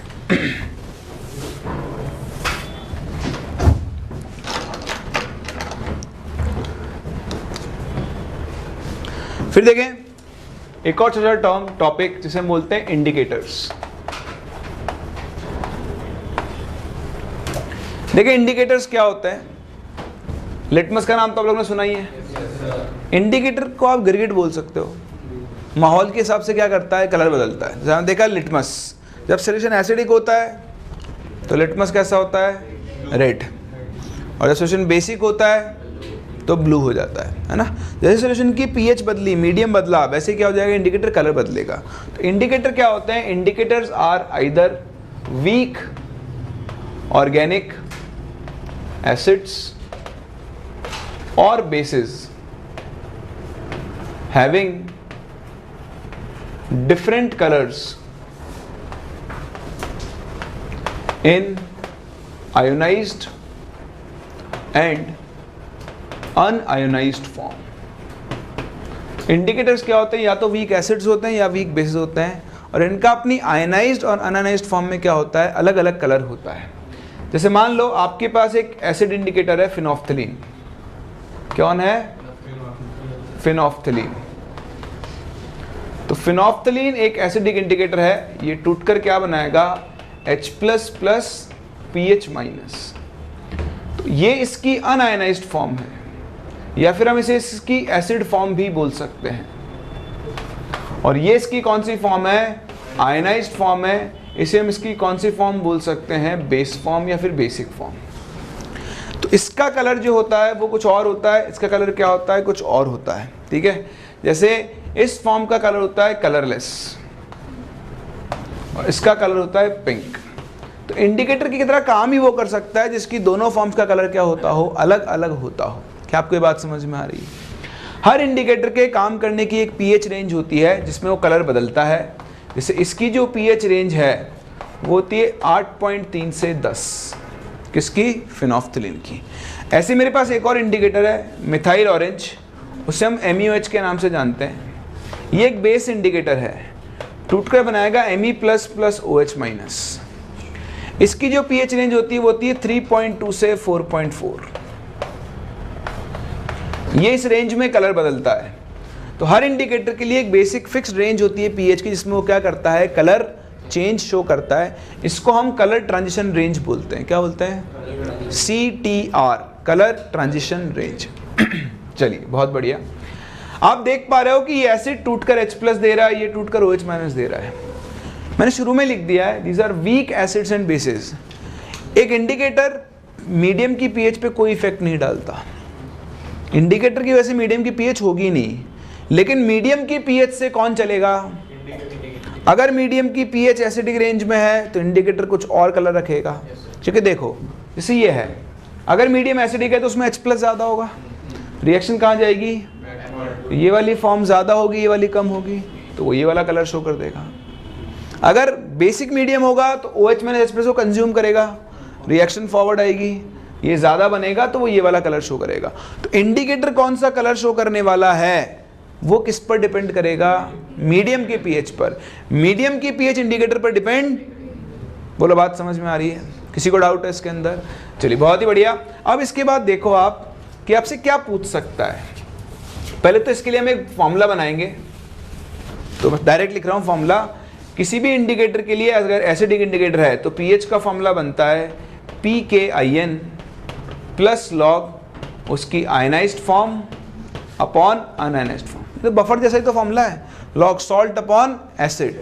यहाँ सॉल्ट को लिख दिया आयनाइज्ड फॉर्म और एसिड को लिख दिया अनआयनाइज्ड फॉर्म। अगर आपके पास बेसिक बफर है, सॉरी बेसिक इंडिकेटर है, तो उसके लिए क्या बन जाएगा, PKIN plus log ionised form upon un-ionised form. अब आप देखो आपसे कैसे क्वेश्चन पूछ सकता है।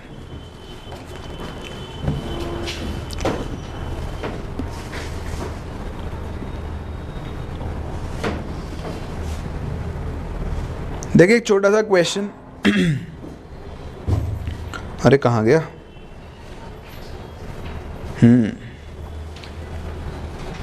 An indicator is a weak acid, ठीक है, और इसका pKa आपको 3.75 दिया हुआ है, ठीक है।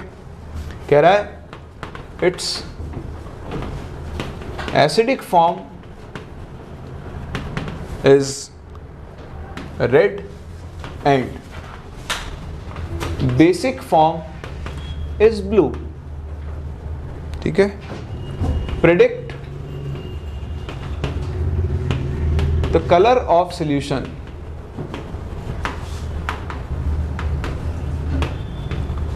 When pH is equals to 4.45। देखना एक ही क्वेश्चन सबको समझ में आ जाएगा, आपको इसमें ज़्यादा की ज़रूरत ही नहीं पड़ेगी। मेरे पास एक एसिडिक इंडिकेटर है HIN, बताओ ये टूट कर क्या क्या बनाएगा, H++ IN-। तो इसके लिए आप pH का फॉर्मूला क्या लिख सकते हो, pKIN + log ionised form upon un-ionised. अभी उसने कहा है कि इसकी एसिडिक फॉर्म रेड है, तो ये इसकी एसिड फॉर्म है, और ये इसकी कॉन्जुगेट बेस यानी बेसिक फॉर्म है, ये कैसी है, ब्लू। उसने आपको pKIN बता दिया, उसने pH बता दी। आप इससे पता करो कौन सी फॉर्म ज़्यादा है, आयनाइज्ड फॉर्म या फिर, अगर आयनाइज ज़्यादा हुई तो ब्लू कलर शो करेगा, अनआयनाइज ज़्यादा हुई तो रेड। चलो पता करते हैं। pH है 4.45, pKIN है 3.75 प्लस log IF/UF। जरा ध्यान दें, इधर जाएगा 0.7 बनेगा, और 0.7 कितना होता है, log 5। So log 5 is equals to log IF/UF। तो यहाँ से दिख रहा है ionised form is 5 times of unionised form. बताओ कौन सा कलर शो करेगा, कौन सा शो करेगा, ब्लू। आप चाहो तो परसेंटेज भी निकाल सकते हो। बताओ परसेंटेज आयनाइज्ड फॉर्म किसके इक्वल होगा, ionised form upon ionised plus un-ionised into 100। तो कितना आ जाएगा, 500/6 आएगा ना। तो ये देख लो आप, ये परसेंटेज का ज़्यादा है, क्योंकि इसका परसेंटेज ज़्यादा है तो ये वही कलर शो करेगा। अगर परसेंटेज का कम हो कि उसका ज़्यादा होता तो ये कौन सा कलर शो करता है, रेड। क्या मेरी बात समझ पा रहे हैं। इंडिकेटर को हम यूज़ ही तभी करते हैं जब हमें सोल्यूशन का pH चेंज पता करना हो। हमें पता लग रहा है कि सोल्यूशन बीच में अपनी pH बदल रहा है, तो उसके लिए हम लोग क्या यूज़ करते हैं, इंडिकेटर यूज़ करते हैं। अभी हम आगे चल के टाइट्रेशन पढ़ने वाले हैं जस्ट इसके बाद, वहाँ हम इंडिकेटर को यूज़ करेंगे। इंडिकेटर क्या है, ये क्लैरिटी आ गई। इंडिकेटर का कलर किस पर डिपेंड करता है, मीडियम की pH पर। इंडिकेटर के ऊपर खुद के ऊपर डिपेंड। चलिए बहुत ही बढ़िया। इसको सीखने के बाद अब हम सीख रहे हैं अपना अगला टॉपिक, वेरी इंपॉर्टेंट, जो कि बफर हाइड्रोलिसिस सबको मिक्स कर लेता है। इनसे आपको अच्छे से डील करना आना चाहिए। अगर आप ध्यान से देखेंगे तो ये बहुत ही आसान है, बड़े ही आराम से आप इन टॉपिक्स के साथ डील कर सकते हैं। कुछ लोगों के हाथ पैर फूल जाते हैं टाइट्रेशन के नाम से ही, बट मैं आपको रिडॉक्स में पढ़ा चुका हूँ। टाइट्रेशन कुछ नहीं है, दो चीज़ों का आपस में रिएक्ट करना है। तो यहाँ पर हम यूज़ करेंगे एसिड और बेस को, एसिड बेस टाइट्रेशन। तो आपके पास अलग अलग तरह के एसिड हो सकते हैं। स्ट्रॉन्ग एसिड स्ट्रॉन्ग बेस हो सकता है, वीक एसिड स्ट्रॉन्ग बेस हो सकता है, स्ट्रॉन्ग एसिड वीक बेस हो सकता है, अलग अलग तरह के हो सकते हैं। तो मैं पहला लेकर चल रहा हूँ आपके पास strong acid versus strong base. जैसे HCl वर्सेस NaOH। ये ना वर्सेस जो लिखा होता है इसका बहुत बड़ा मतलब होता है। वर्सेस का मतलब जो वर्सेस की इधर लिखा है उसको ऐड करते हैं, इधर लिखा है उसमें ऐड करते हैं। मतलब यहाँ पर हम HCl लेंगे और HCl में किसको ऐड करेंगे, Na। अगर ये NaOH वर्सेस HCl लिखा हुआ होता तो मैं NaOH में क्या ऐड कर रहा होता, HCl। बोलो समझ में आ रहा है। तो मैंने HCl का 50 ml लिया है ऑफ 0.1 मोलर, और मैं NaOH का 0.1 मोलर ले रहा हूँ। अब मैं NaOH ऐड करता जाऊँगा और उसके साथ सोल्यूशन की pH क्या होती जाएगी, चेंज होती जाएगी, है ना। चलिए तो मान लो मैंने 0 ml NaOH ऐड किया। तो जब मैंने 0 ml NaOH ऐड किया तो उस टाइम पर सोल्यूशन में सिर्फ कौन होगा, HCl। HCl कितना है, 0.1 मोलर। जितना HCl उतना ही H+ आएगा। तो बताओ pH कितनी आ जाएगी, 1। अभी मान लो आप एक्सपेरिमेंट करो, मैंने आपको काम दिया है, इसी से आप समझोगे इसको। फिर आपने बढ़ाकर 10 ml NaOH ऐड किया। जब आपने 10 ml NaOH ऐड किया तब क्या होगा, अब HCl और NaOH आपस में क्या करेंगे, रिएक्ट, और उससे क्या बनेगा, NaCl + H2। तो HCl की मिलीमोल्स कितने थे, 5, 15 × 0.1। पता NaOH की मिलीमोल्स कितने हो गए, 1, 0.1 × 10 दिखाई दे रहा है। ये खत्म हो जाएगा, ये कितना बनेगा, 1 मिलीमोल। लेकिन ये सॉल्ट सोल्यूशन की pH को affect, strong acid strong base का सॉल्ट है, न्यूट्रल सॉल्ट। ये कितना बच जाएगा, 4 millimole. 4 millimole divide by final volume कितना हो गया, 60 मिलीलीटर। तो अब आपको फाइनल सोल्यूशन में H+ कितना मिल गया, 1/15। तो बताओ pH हो जाएगी log 15। log 15 होता है log 5 plus log 3, log 5 0.7, log 3 0.47, overall pH आ गई 1.17। तो 10 ml पे pH सिर्फ कितनी बदली? 0.17। क्यों? क्योंकि स्ट्रॉन्ग एसिड है, बेस को न्यूट्रलाइज तो कर रहा है और pH में बहुत ज़्यादा चेंज नहीं आने देगा। इस तरह से आप 20 पर निकालोगे, 30 पर निकालोगे, हम निकालते हैं सीधे 49 ml पर। कितने पर? 49 ml। चलो 49 पे चलें तो HCl है प्लस NaOH है, रिएक्ट करके क्या बनाएगा? NaCl plus H2। ठीक है ना? देखते चलो, अगले केस आपको करने हैं अभी इसलिए। तो बताओ ये कितना? 5 मिलीमोल, ये कितना? 4.9, ये खत्म। ये कितना बचेगा? 0.1 डिवाइड बाय फाइनल वॉल्यूम 100 ही मान लो, 99 होता है उसके ऊपर 100 मान लेते हैं, क्या फर्क पड़ रहा है? बताओ H प्लस कितना? बताओ pH कितनी? 3। 0 से 49 ml तक pH में सिर्फ कितने यूनिट का चेंज आया? 2। 1 से कहाँ पहुंच गए? 3 पे। आओ अब चलते हैं 50 मिलीलीटर पे। कहाँ पर? 50 मिलीलीटर पर जितना एसिड है उतना ही बेस हो जाएगा। इसको हम बोलते हैं इक्विवेलेंस पॉइंट। पढ़ लिया ना तो अपन ने इक्विवेलेंस पॉइंट। तो इक्विवेलेंस पॉइंट पर क्या होगा? एसिड और बेस के इक्विवेलेंट्स क्या हो जाएंगे? सेम। तो देखो एसिड कितना है? 5 मिलीमोल, n फैक्टर 1 है इसका। NaOH भी कितना है? 5। ये भी खत्म, ये भी खत्म। क्या बनेगा? NaCl plus H2O। बताओ फाइनल सॉल्यूशन की pH कितनी? 0? 0 थोड़ी हो सकती है, न्यूट्रल हो गया ना सॉल्यूशन। सिर्फ NaCl बचा, NaCl न्यूट्रल सॉल्ट है, pH कितनी हो गई? 7। कितने ml का चेंज आया? 1 ml। 1 ml में pH में चेंज 3 से 7। क्या ड्रास्टिक चेंज आया? पहले 49 ml में सिर्फ 2 यूनिट का चेंज हुआ था, अब अगली ड्रॉप 1 ml में कितना हो गया? चलो एक और ड्रॉप बढ़ा दे, 51 ml। फिर से रिएक्शन करवाओ, HCl प्लस NaOH। इस बार ये 5 और ये 5.1, फिर से NaCl बनेगा, भाड़ में जाने दो। ये खत्म। ये कितना बचेगा? 0.1 डिवाइड बाय फाइनल वॉल्यूम, फिर से 100 ले लूँ, होगा तो 101 पर 100 ले लेते हैं। बताओ कितना? 10 टू पावर -3। ये आएगा OH माइनस, यहाँ से आएगी POH 3। बताओ pH कितनी? 11। अरे बाप रे, 4 यूनिट का और जंप। अब इसके बाद आप 50 60 करते जाओ, फिर धीरे धीरे बढ़ती जाएगी। तो आप देखो 49 से 51 के बीच में एक बहुत ड्रास्टिक जंप आ रहा है। कितने यूनिट का? 3 से सीधा 11, 8 यूनिट का। 2 ml पे 8 यूनिट का चेंज। ये जो चेंज है बहुत इंपॉर्टेंट है, इसको ना हम ग्राफ पे दिखाते हैं। एक्चुअली मैं आपको क्यों सिखा रहा हूँ? क्योंकि यहाँ से क्वेश्चंस पूछे जा सकते हैं, कभी नहीं पूछे गए इसलिए पूछे जा सकते हैं, है ना?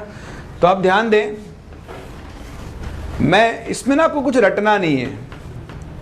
ये तो मैंने आपको कैलकुलेशन करके दिखाई, इसके बिना दिखाता तो आपको समझ में नहीं आता, इसलिए अब अपने को ग्राफ बनाना है। pH और यहाँ पर वॉल्यूम ऑफ NaOH एडेड, मतलब स्ट्रॉन्ग एसिड में स्ट्रॉन्ग बेस ऐड कर रहे हैं। तो देखो जब स्ट्रॉन्ग एसिड होता है तो उसकी pH 1-2 के आसपास आती है। तो देखो 1 ही आई थी शुरू में, तो ग्राफ आपका 1 से शुरू होगा। 0 से 49 ml तक ग्राफ सिर्फ 2 यूनिट तक का बढ़ेगा, लेकिन 49 से 51 2 ml के बीच में ग्राफ एकदम से 3 से कहाँ पहुँच जाएगा? 11। और उसके बाद जैसे आप ऐड कर जाओगे pH और बढ़ती जाएगी। समझ पा रहे हैं? इस ग्राफ को हम बोलते हैं pH कर्व या टाइट्रेशन कर्व। क्या बोलते हैं? इस ग्राफ से हम सूटेबल इंडिकेटर निकालते हैं। क्या निकालते हैं? तो देखो सूटेबल इंडिकेटर से ढूंढते हैं, if CTR colour transition range of indicator lies in vertical region, the indicator is suitable। एक तरीका ये है। तो ऐसा नहीं कि एक इंडिकेटर, एक से ज्यादा इंडिकेटर भी सूटेबल हो सकते हैं। फिर हम निकालते हैं बेस्ट सूटेबल इंडिकेटर। कौन सा बेस्ट सूटेबल इंडिकेटर कौन होता है? कि उसकी CTR का mid point of CTR is closest to the pH at equivalence point. जिसकी CTR का mid point pH equivalence point की पीएच के पास में आएगा वही क्या होता है, बेस्ट सूटेबल। जैसे मैं आपको बताऊं, ये 3 से 8 है ना, तो पहली चीज तो मेरा इंपॉर्टेंट है वर्टिकल रीजन। जिस जिस इंडिकेटर की पीएच रेंज इसमें लाई करती जाएगी वो सब सूटेबल होंगे। जैसे मैं आपको एग्जांपल देता हुआ चलता हूं, एक तो आपके सामने लिखा हुआ मिथाइल ऑरेंज 3.2 से 4.4 MEOH सूटेबल है, 3 से 11 में आ रहा है। फिर दूसरा आता है मिथाइल रेड 4.2 से 6.4 मिथाइल रेड, ये भी सूटेबल है। फिर आता है फिनोफ्थिलीन 8.3 से 10, सॉरी ऊपर आएगा थोड़ा, 8.3 से 10, ये है फिनोफ्थिलीन। एक आता है ब्रोमोथाइमोल ब्लू 6 से 7.6 ब्रोमोथाइमोल ब्लू। तो ये सभी सूटेबल हैं, लेकिन इनमें से बेस्ट सूटेबल कौन है बताओ? इक्विवेलेंस पॉइंट की पीएच कितनी थी? 7। तो BTB क्या होगा मेरा सबसे बेस्ट सूटेबल होगा 7.6 प्लस 6 इज 13.6 बाई 2, 6.5। तो 6.5 ही 7 के सबसे क्लोज है। तो इन चारों में से बेस्ट सूटेबल कौन होगा? ब्रोमोथाइमोल ब्लू होगा। समझ पा रहे हो? ये जो वर्टिकल रीजन है ना, वर्टिकल रीजन का मिड पॉइंट आपको इक्विवेलेंस पॉइंट देता है ना। 11 प्लस 3 14 बाई 2 इज 7 आ रही थी। तो ये सब आपको आना चाहिए। गिवन इंडिकेटर्स में से बेस्ट सूटेबल कौन है? जिसकी पीएच का मिड पॉइंट इक्विवेलेंस पॉइंट की पीएच के बराबर आए। बोलो समझ पा रहे हो? चलिए कॉपी करें। फिर अगला केस जो इससे ज़्यादा इंपॉर्टेंट, ये तो आपको मैंने इंडिकेटर चूज करना सिखाया है, अगला पार्ट जो है वो ज़्यादा इंपॉर्टेंट है। कॉपी कर लो एक बार इसे आप। चलिए देखिए अगला केस। अभी मैंने स्ट्रॉन्ग बेस को मिक्स किया है, अब आप week acid plus strong base को मिक्स करोगे, या फिर आप उल्टा भी कर सकते हो, वीक बेस के साथ एक स्ट्रॉन्ग एसिड को मिक्स कर दो।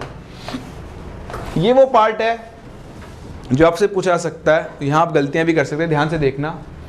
यहाँ पर 2 पार्ट बनते हैं, वीक एसिड स्ट्रॉन्ग बेस। मैं आपको एग्जांपल समझाता हूँ। जैसे मेरे पास है CH3COOH और मैंने इसमें ऐड किया NaOH, ठीक है।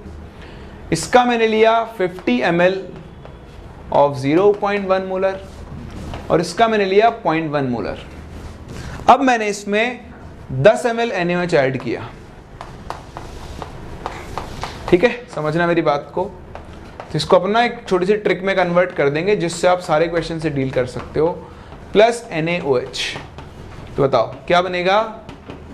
CH3COONA plus H2। सही है? बताओ ये कितना? 5 मिलीमोल। ये कितना? बताओ न्यूट्रलाइजेशन कंप्लीट होगा क्या? इनकम्प्लीट होगा। कौन बचेगा? तो देखो ये खत्म, ये कितना बचेगा? 4 मिलीमोल। और ये कितना बनेगा? 1 मिलीमोल। एक आदत बना, ध्यान देना इस चीज़ पे, क्योंकि आप ना डिवाइड नहीं करोगे। बताओ फाइनल वॉल्यूम कितना हो गया? बाय 60। ऑल्दो ये कैंसिल हो जाएगा बट फिर भी आप डिवाइड किया करो। आपको समझ में आएगा क्यों डिवाइड करवा रहा हूँ मैं। अब बताओ आप कुछ विजुलाइज कर पा रहे हो यहाँ पर? हाँ वेरी गुड। देखो एक वीक एसिड और उसके कॉन्जुगेट बेस का सॉल्ट बन गया ना, मतलब ये क्या बन गया? बफर। तो बताओ इसके लिए पीएच का फॉर्मूला क्या बनेगा? pKa plus log salt upon base 1/4। 60 cancel हो जाएगा। तो यहाँ वॉल्यूम से डिवाइड नहीं भी करते तो भी कोई फर्क नहीं पड़ता। बोलो समझ में आ रहा है? अच्छा मैं 25 ml का ऐड करूँ, बताओ क्या फर्क पड़ेगा?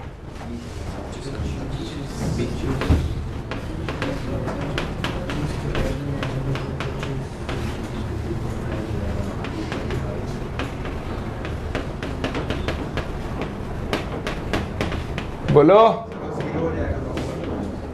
बफर बनेगा नहीं? इतना सा बता दो।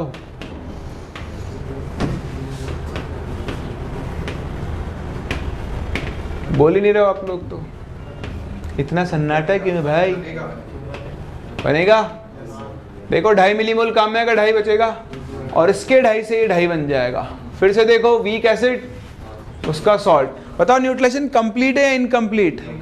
कौन सा है? इनकम्प्लीट। बफर बन गया, pH इक्वल टू पी के आ जाएगा, सॉल्ट और एसिड बराबर है। चलिए 50 ml पे बात करते हैं। 50 ml न्यूट्रलाइजेशन क्या हो चुका होगा? कंप्लीट। बताओ सॉल्यूशन की पीएच कितनी होगी? 7। क्यों? न्यूट्रलाइजेशन कंप्लीट हुआ है ना। हाँ, अब आप ध्यान से देखें, ये 5 मिलीमोल, ये भी 5 मिलीमोल, ये भी खत्म, ये भी खत्म, ये कितना बचेगा? 5 मिलीमोल। तो न्यूट्रलाइजेशन कंप्लीट हो गया तो फिर कोई गारंटी नहीं कि पीएच 7 हो, वो तो तब होता है जब स्ट्रॉन्गेस्ट से स्ट्रॉन्ग बेस हो। ये क्या बना? सॉल्ट। कौन सा salt? Weak acid strong base का। इसका क्या होता है? हाइड्रोलिसिस। क्या होता है? तो अगर सोल्यूशन में सॉल्ट बना तो उसका हाइड्रोलिसिस तो होगा ही होगा। तो बताओ कंप्लीट न्यूट्रलाइजेशन हो गया तो क्या होगा? Salt hydrolysis. इनकम्प्लीट था जब तक क्या बन रहा था? बफर। ये बनेगी अपनी ट्रिक। वीक एसिड में स्ट्रॉन्ग बेस डाला और न्यूट्रलाइजेशन इनकम्प्लीट हुआ तो पक्का है कि क्या बनना है? बफर, क्योंकि एक एसिड और उसका कंपोनेंट बनेगा। और कंप्लीट हो गया तो क्या होगा? Salt hydrolysis. रटना नहीं है, अपने समझने के लिए चीज़ें। बोलो सही है? कोई डाउट है किसी को? चलिए इसकी पीएच निकालते हैं। मान लो इसका के है 10⁻⁻5। हाँ भाई फॉर्मूला बताओ।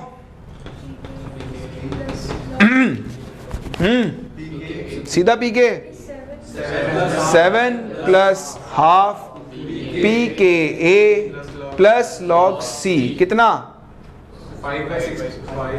5/100। अब बता मैं क्यों कह रहा था वॉल्यूम डिवाइड करने को। आपने अब यहाँ नहीं किया तो आपको सब कुछ आते हुए भी आप गलती करके आओगे, इसलिए वॉल्यूम से डिवाइड करना मत भूलना। कर सकते हैं। चलिए तो अब हमने एक चीज़ समझ ली है कि अगर मैंने एक वीक और एक स्ट्रॉन्ग को मिक्स किया तो मेरे पास बफर भी बन सकता है और सॉल्ट हाइड्रोलिसिस भी हो सकता है। अगर न्यूट्रलाइजेशन इनकम्प्लीट हुआ तो बफर बनेगा और कंप्लीट हुआ तो सॉल्ट हाइड्रोलिसिस होगा। तो ये पिच कितनी आ गई देखना। चलो छोड़ो, कौन देखेगा। इसके लिए भी टाइट्रेशन कर्व बनता है। अब आप बना सकते हो खुद ही। देखो वीक एसिड था ना, तो शुरुआत होगी पीएच की 3-4 से, ठीक है ना। फिर आप ऐड करोगे, पीएच धीरे धीरे बढ़ेगी क्योंकि बफर बन रहा है। 49 से 50 बफर बढ़ती है, पीएच बढ़ती है एकदम से और फिर बढ़ती जाती है। इसके लिए जो रेंज आती है ना वो 6 से 11 के आसपास कहीं आती है। जैसे उसमें 3 से 11 आई थी ना, तो इसमें शुरू ही 4 से होगा। तो देखो शुरू ही 4 से हुआ तो मिथाइल ऑरेंज तो गायब हो गया। 3.2 से 4.4 MEOH इसके लिए सूटेबल। पता इसके लिए सूटेबल कौन है? 8.3 से 10 कौन होगा? फिनोफ्थलीन। ये इतना भी क्यों करते हो?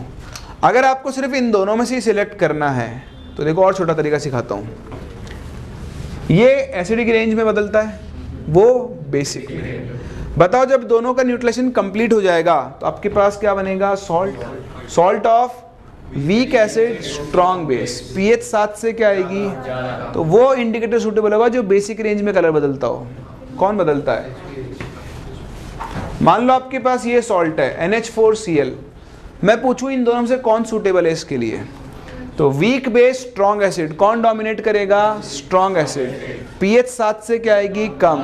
तो वो इंडिकेटर काम करेगा जो एसिडिक रेंज में बदलता हो। वो कौन है? कर सकते हैं। बेस्ट सूटेबल इंडिकेटर निकालना है, निकाल लो। ये इक्विवेलेंस पॉइंट की पीएच आएगी, ठीक है। log 5 होता है 0.7 माइनस log 100 2। 5 - 2 is 3।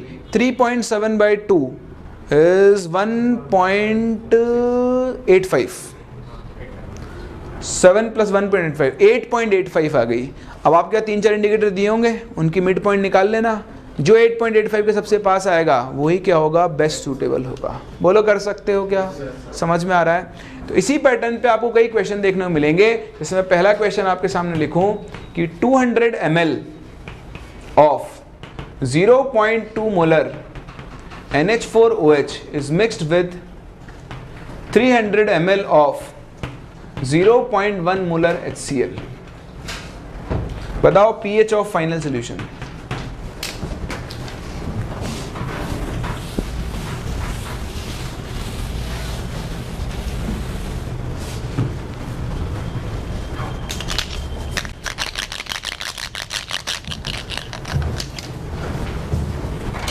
तो 5.4 आ रहा है।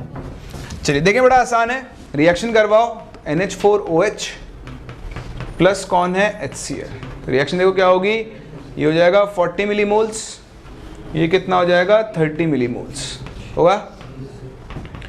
NH4Cl बनेगा, तो ये ख़त्म, ये बचेगा 10, ये बनेगा 30। देखो बफर बन गया। कौन सा बफर बन गया? Basic buffer. बेसिक बफर के लिए POH का फॉर्मूला क्या बनेगा? PKB। तो PKB, KB 10⁻⁵ लेना, PKB plus log salt upon base. Log 3 हो गया 0.47, तो 5.47। ये आ गई POH। बताओ pH कितनी आ जाएगी? 8.53। तो इसका करेक्ट आंसर होगा। समझ पा रहे हैं? कर सकते हैं। तो बहुत आसान है। आपको ऐसे कई क्वेश्चन मिलेंगे जिनमें एसिड बेस को मिक्स करेगा। आप देख लेना, अगर एक स्ट्रॉन्ग है तो बस रिएक्शन करवाओ आप, तो चेक करो कौन कौन बचा है।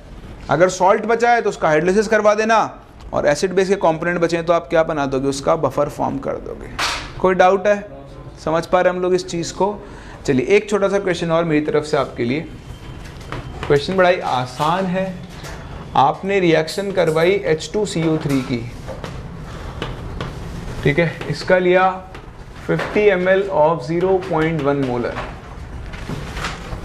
प्लस आपने इसकी रिएक्शन करवाई NaOH के साथ, इसका भी लिया 50 ml ऑफ 0.1 मोलर। आपको बतानी है pH फाइनल सॉल्यूशन की। आपको K1 दिया हुआ H2CO3 का 10⁻⁵ ले लो, और K2 दिया हुआ है 10⁻⁹।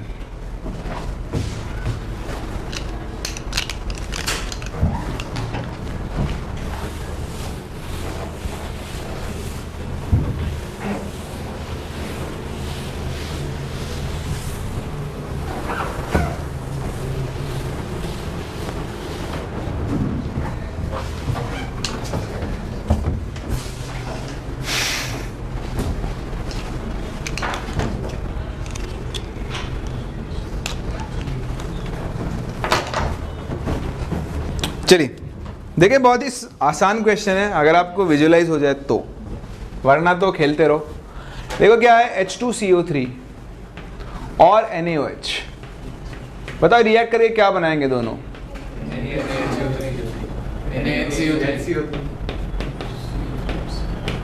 किसी ने Na2CO3 बनाया? मत बनाना, ठीक है। आयनिक में तो बिल्कुल मत बनाना, मोल कंसेप्ट में आ जाए तो बना लेना, है ना। हाँ बनेगा नहीं, है नहीं पूरा। तो इसके 5 मिलीमोल्स हैं, इसके भी 5 मिलीमोल्स हैं। ये खत्म, ये खत्म, इसके बनेंगे 5 मिलीमोल्स। फाइनली देखो सॉल्ट बचा, और इस सॉल्ट का क्या होगा? बताओ इसके लिए pH का फॉर्मूला क्या बनेगा? हाँ देखो ये एम्फीप्रोटिक है ना, और एम्फीप्रोटिक यानी pH का फॉर्मूला क्या होता है? pK1 plus pK2 divided by 2। तो कितना हो गया? 5 प्लस 9/2 यानी 7। कर सकते हैं। तो चुपचाप से आ जाएगा एम्फीप्रोटिक, आपको पता भी नहीं चलेगा। इसका ध्यान रखना, जब भी सॉल्ट के अंदर एम्फीप्रोटिक आयन हो उसके लिए pH का आप एक ही फॉर्मूला लगाओगे, pK1 plus pK2 divided by 2। कर सकते हैं। चलिए एक और क्वेश्चन।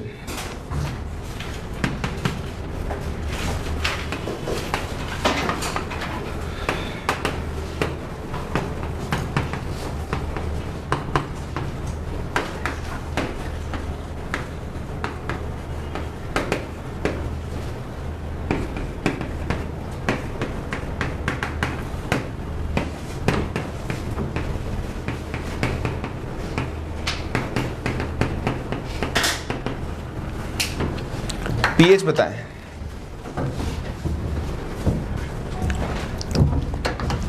चलिए वैसा ही क्वेश्चन है, थोड़े से कंपोनेंट बदल दिए मैंने बस। देखो CH3COONA, और इस पर आपने मिक्स किया HCl को, तो ये रिएक्ट करेंगे क्या? देखो ये स्ट्रॉन्ग बेस डोमिनेट करेगा, एसिड रिएक्ट करेगा, क्या क्या बनाएगा? CH3COOH plus NaCl। अब देखो इसे कितने हो गए? 300 × 0.260 मिलीमोल्स, और HCl कितना हो गया? 40 मिलीमोल्स। खत्म। ये कितना बचेगा? 20 मिलीमोल्स, और ये कितना बनेगा? 40। बताओ क्या बना? तो देखो एसिड और उसका कॉन्जुगेट बेस का सॉल्ट। बताओ pH इक्वल टू क्या बनेगा? pKa plus log salt upon acid. उल्टा तो नहीं कर दिया आपने? 5.17 दिया था ना आपने आंसर। हाँ तो ये हो जाएगा log 1/2, और 5 माइनस log 2 यानी 0.3, pH कितनी आएगी 4.7, तो 5 समझ में आ रहा है आप लोगों को ये, ठीक है। तो इस तरह से हम क्या कर सकते हैं, बड़ी आसानी के साथ सॉल्ट हाइड्रोलिसिस और उसके ऊपर बेस्ड क्वेश्चन के साथ डील कर सकते हैं। चलिए, हमारा चैप्टर का एक पूरा पार्ट खत्म हो चुका है जहां हमने बफर, हाइड्रोलिसिस, इंडिकेटर, पीएच निकालना, ये सब कैलकुलेट करना सीख लिया है, ठीक है। चलिए नेक्स्ट एक और छोटा सा पार्ट है सॉल्युबिलिटी, तो मैं सोच रहा हूँ नेक्स्ट क्लास ही करेंगे क्योंकि थोड़ा समय भी कम बचा है, मुझे कार्य है कुछ इंपॉर्टेंट। तो एक काम करता हूँ, एक और छोटी चीज़ सिखाता हूँ मैं आपको, क्योंकि बाई चांस ये भी पूछ सकता है। पीएच ऑफ डाइप्रोटिक एसिड्स, ये एक टॉपिक हमने छोड़ दिया था, ठीक है। आपके पास कोई भी एक डाइप्रोटिक एसिड होगा या ट्राइप्रोटिक भी हो सकता है, अपन डाई को ही कवर कर रहे हैं। H2A है, आप H2A को कभी भी एक साथ ब्रेक नहीं करोगे, ये दो पार्ट्स में ब्रेक होगा, H plus plus HA minus, इसको हम बोलते हैं KA1। और ये HA माइनस फिर से एसिड की तरह टूट सकता है और टूटकर क्या बनाएगा H plus plus A2 minus. I hope आप लोगों ने ऐसा पढ़ा हो, नहीं पढ़ा हो तो ध्यान रखना, किसी भी पॉलीप्रोटिक एसिड के लिए K1 हमेशा K2 से क्या होता है, बहुत बड़ा हमेशा होता है, आपको वैल्यू से दिख भी जाएगा। तो मान लो ये C था शुरुआत में, तो C में से गया होगा X, ये बनेगा X, ये बनेगा X, ये फर्दर X में से कितना गया होगा Y, ये बनेगा Y, ये बनेगा Y, तो ये X माइनस Y और H प्लस टोटल बन जाएगा X प्लस Y। याद है साइमल्टेनियस इक्विलिब्रियम सिखाया था मैंने आपको, वही है। अब आप देखो इसके लिए K1 कितना बनेगा, X plus y into x minus y upon C minus x, और K2 कितना बनेगा, Y into x plus y upon x minus y. अब यहाँ लगाते हैं नेग्लेक्शन, बड़ा इंपॉर्टेंट। ये तो पक्का है कि K1 हमेशा K2 से क्या होगा, बड़ा, इसका मतलब X की वैल्यू Y से क्या होगी, बहुत बड़ी। तो जहाँ कहीं X प्लस वाई लिखा है वहाँ आप X लिख सकते हो, और जहाँ कहीं X माइनस वाई लिखा है उसको भी आप X लिख सकते हो। जैसे ही लिखोगे तो बताओ K1 किसके इक्वल बन जाएगा, x square upon C minus x, और K2 किसके इक्वल बन जाएगा, Y। फिर यहाँ पर भी आप चेक करोगे कि कहीं X C से बहुत छोटा तो मतलब अल्फा नेग्लिजिबल, तो अगर यहाँ पर अल्फा नेग्लिजिबल आए तो X के लिए डायरेक्टली आपको मिल जाएगी रूट K इंटू C। कितनी मिल जाएगी, रूट K। तो मैं आपको यहाँ कुछ नहीं सिखा रहा हूँ, वो आप कर लोगे। क्वेश्चन करते हैं, मैं आपको सिखाता हूँ क्वेश्चन को कितनी आसानी से हम सॉल्व कर पाते हैं। ध्यान से देखना, इसमें कुछ भी नहीं होता है। जैसे मैंने आपसे कहा कि calculate pH of 0.1 molar H2CO3, इसका K1 मैंने आपको दे दिया है 10 टू द पावर -6 और इसका K2 है 10 टू द पावर -9। दिख रहा है? इस क्वेश्चन को सॉल्व करने के दो तरीके हैं, पहला आम जिंदगी और दूसरी E2 जिंदगी, मतलब डायरेक्ट मेथड। देखें, पहला सिंपल मेथड, मेथड नंबर 1 जो हमने पढ़ा उसी को हम यूज करते हैं। भेड़ चाल H plus plus HCO3 minus, और फिर HCO3 minus changes to H plus plus CO3 minus.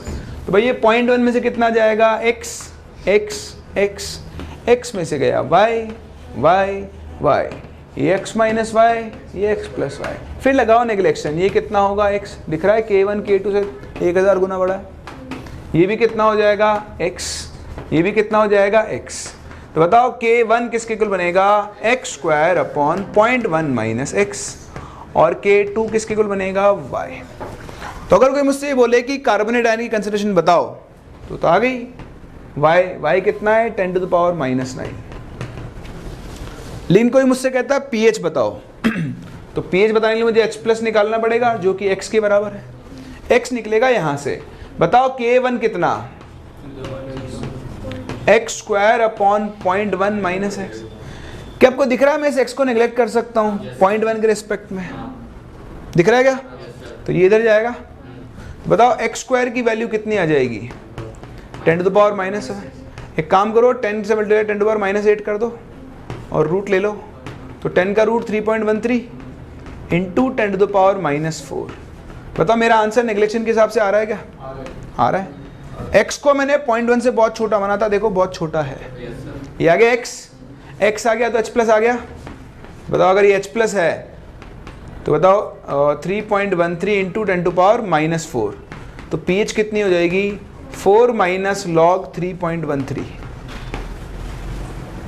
Log 3 ले लेते हैं एक बार के, तो लॉग 3 होता है 0.47, तो pH कितनी आ गई? 3.53।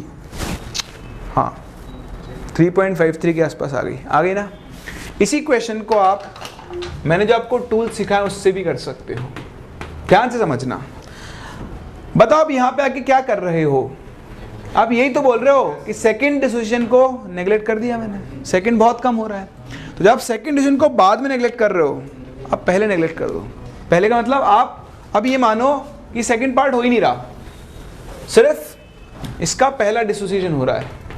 H2CO3 बताओ टूट कर क्या बनाएगा? H plus plus HCO3 minus K1 कितना है? 10⁻⁻�6। ये है पॉइंट।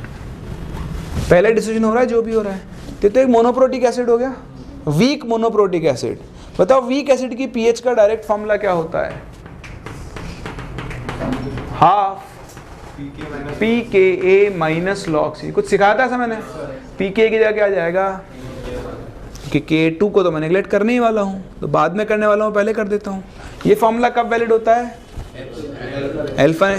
देखो अल्फा तो नेग्लिजिबल दिख रहा है ना।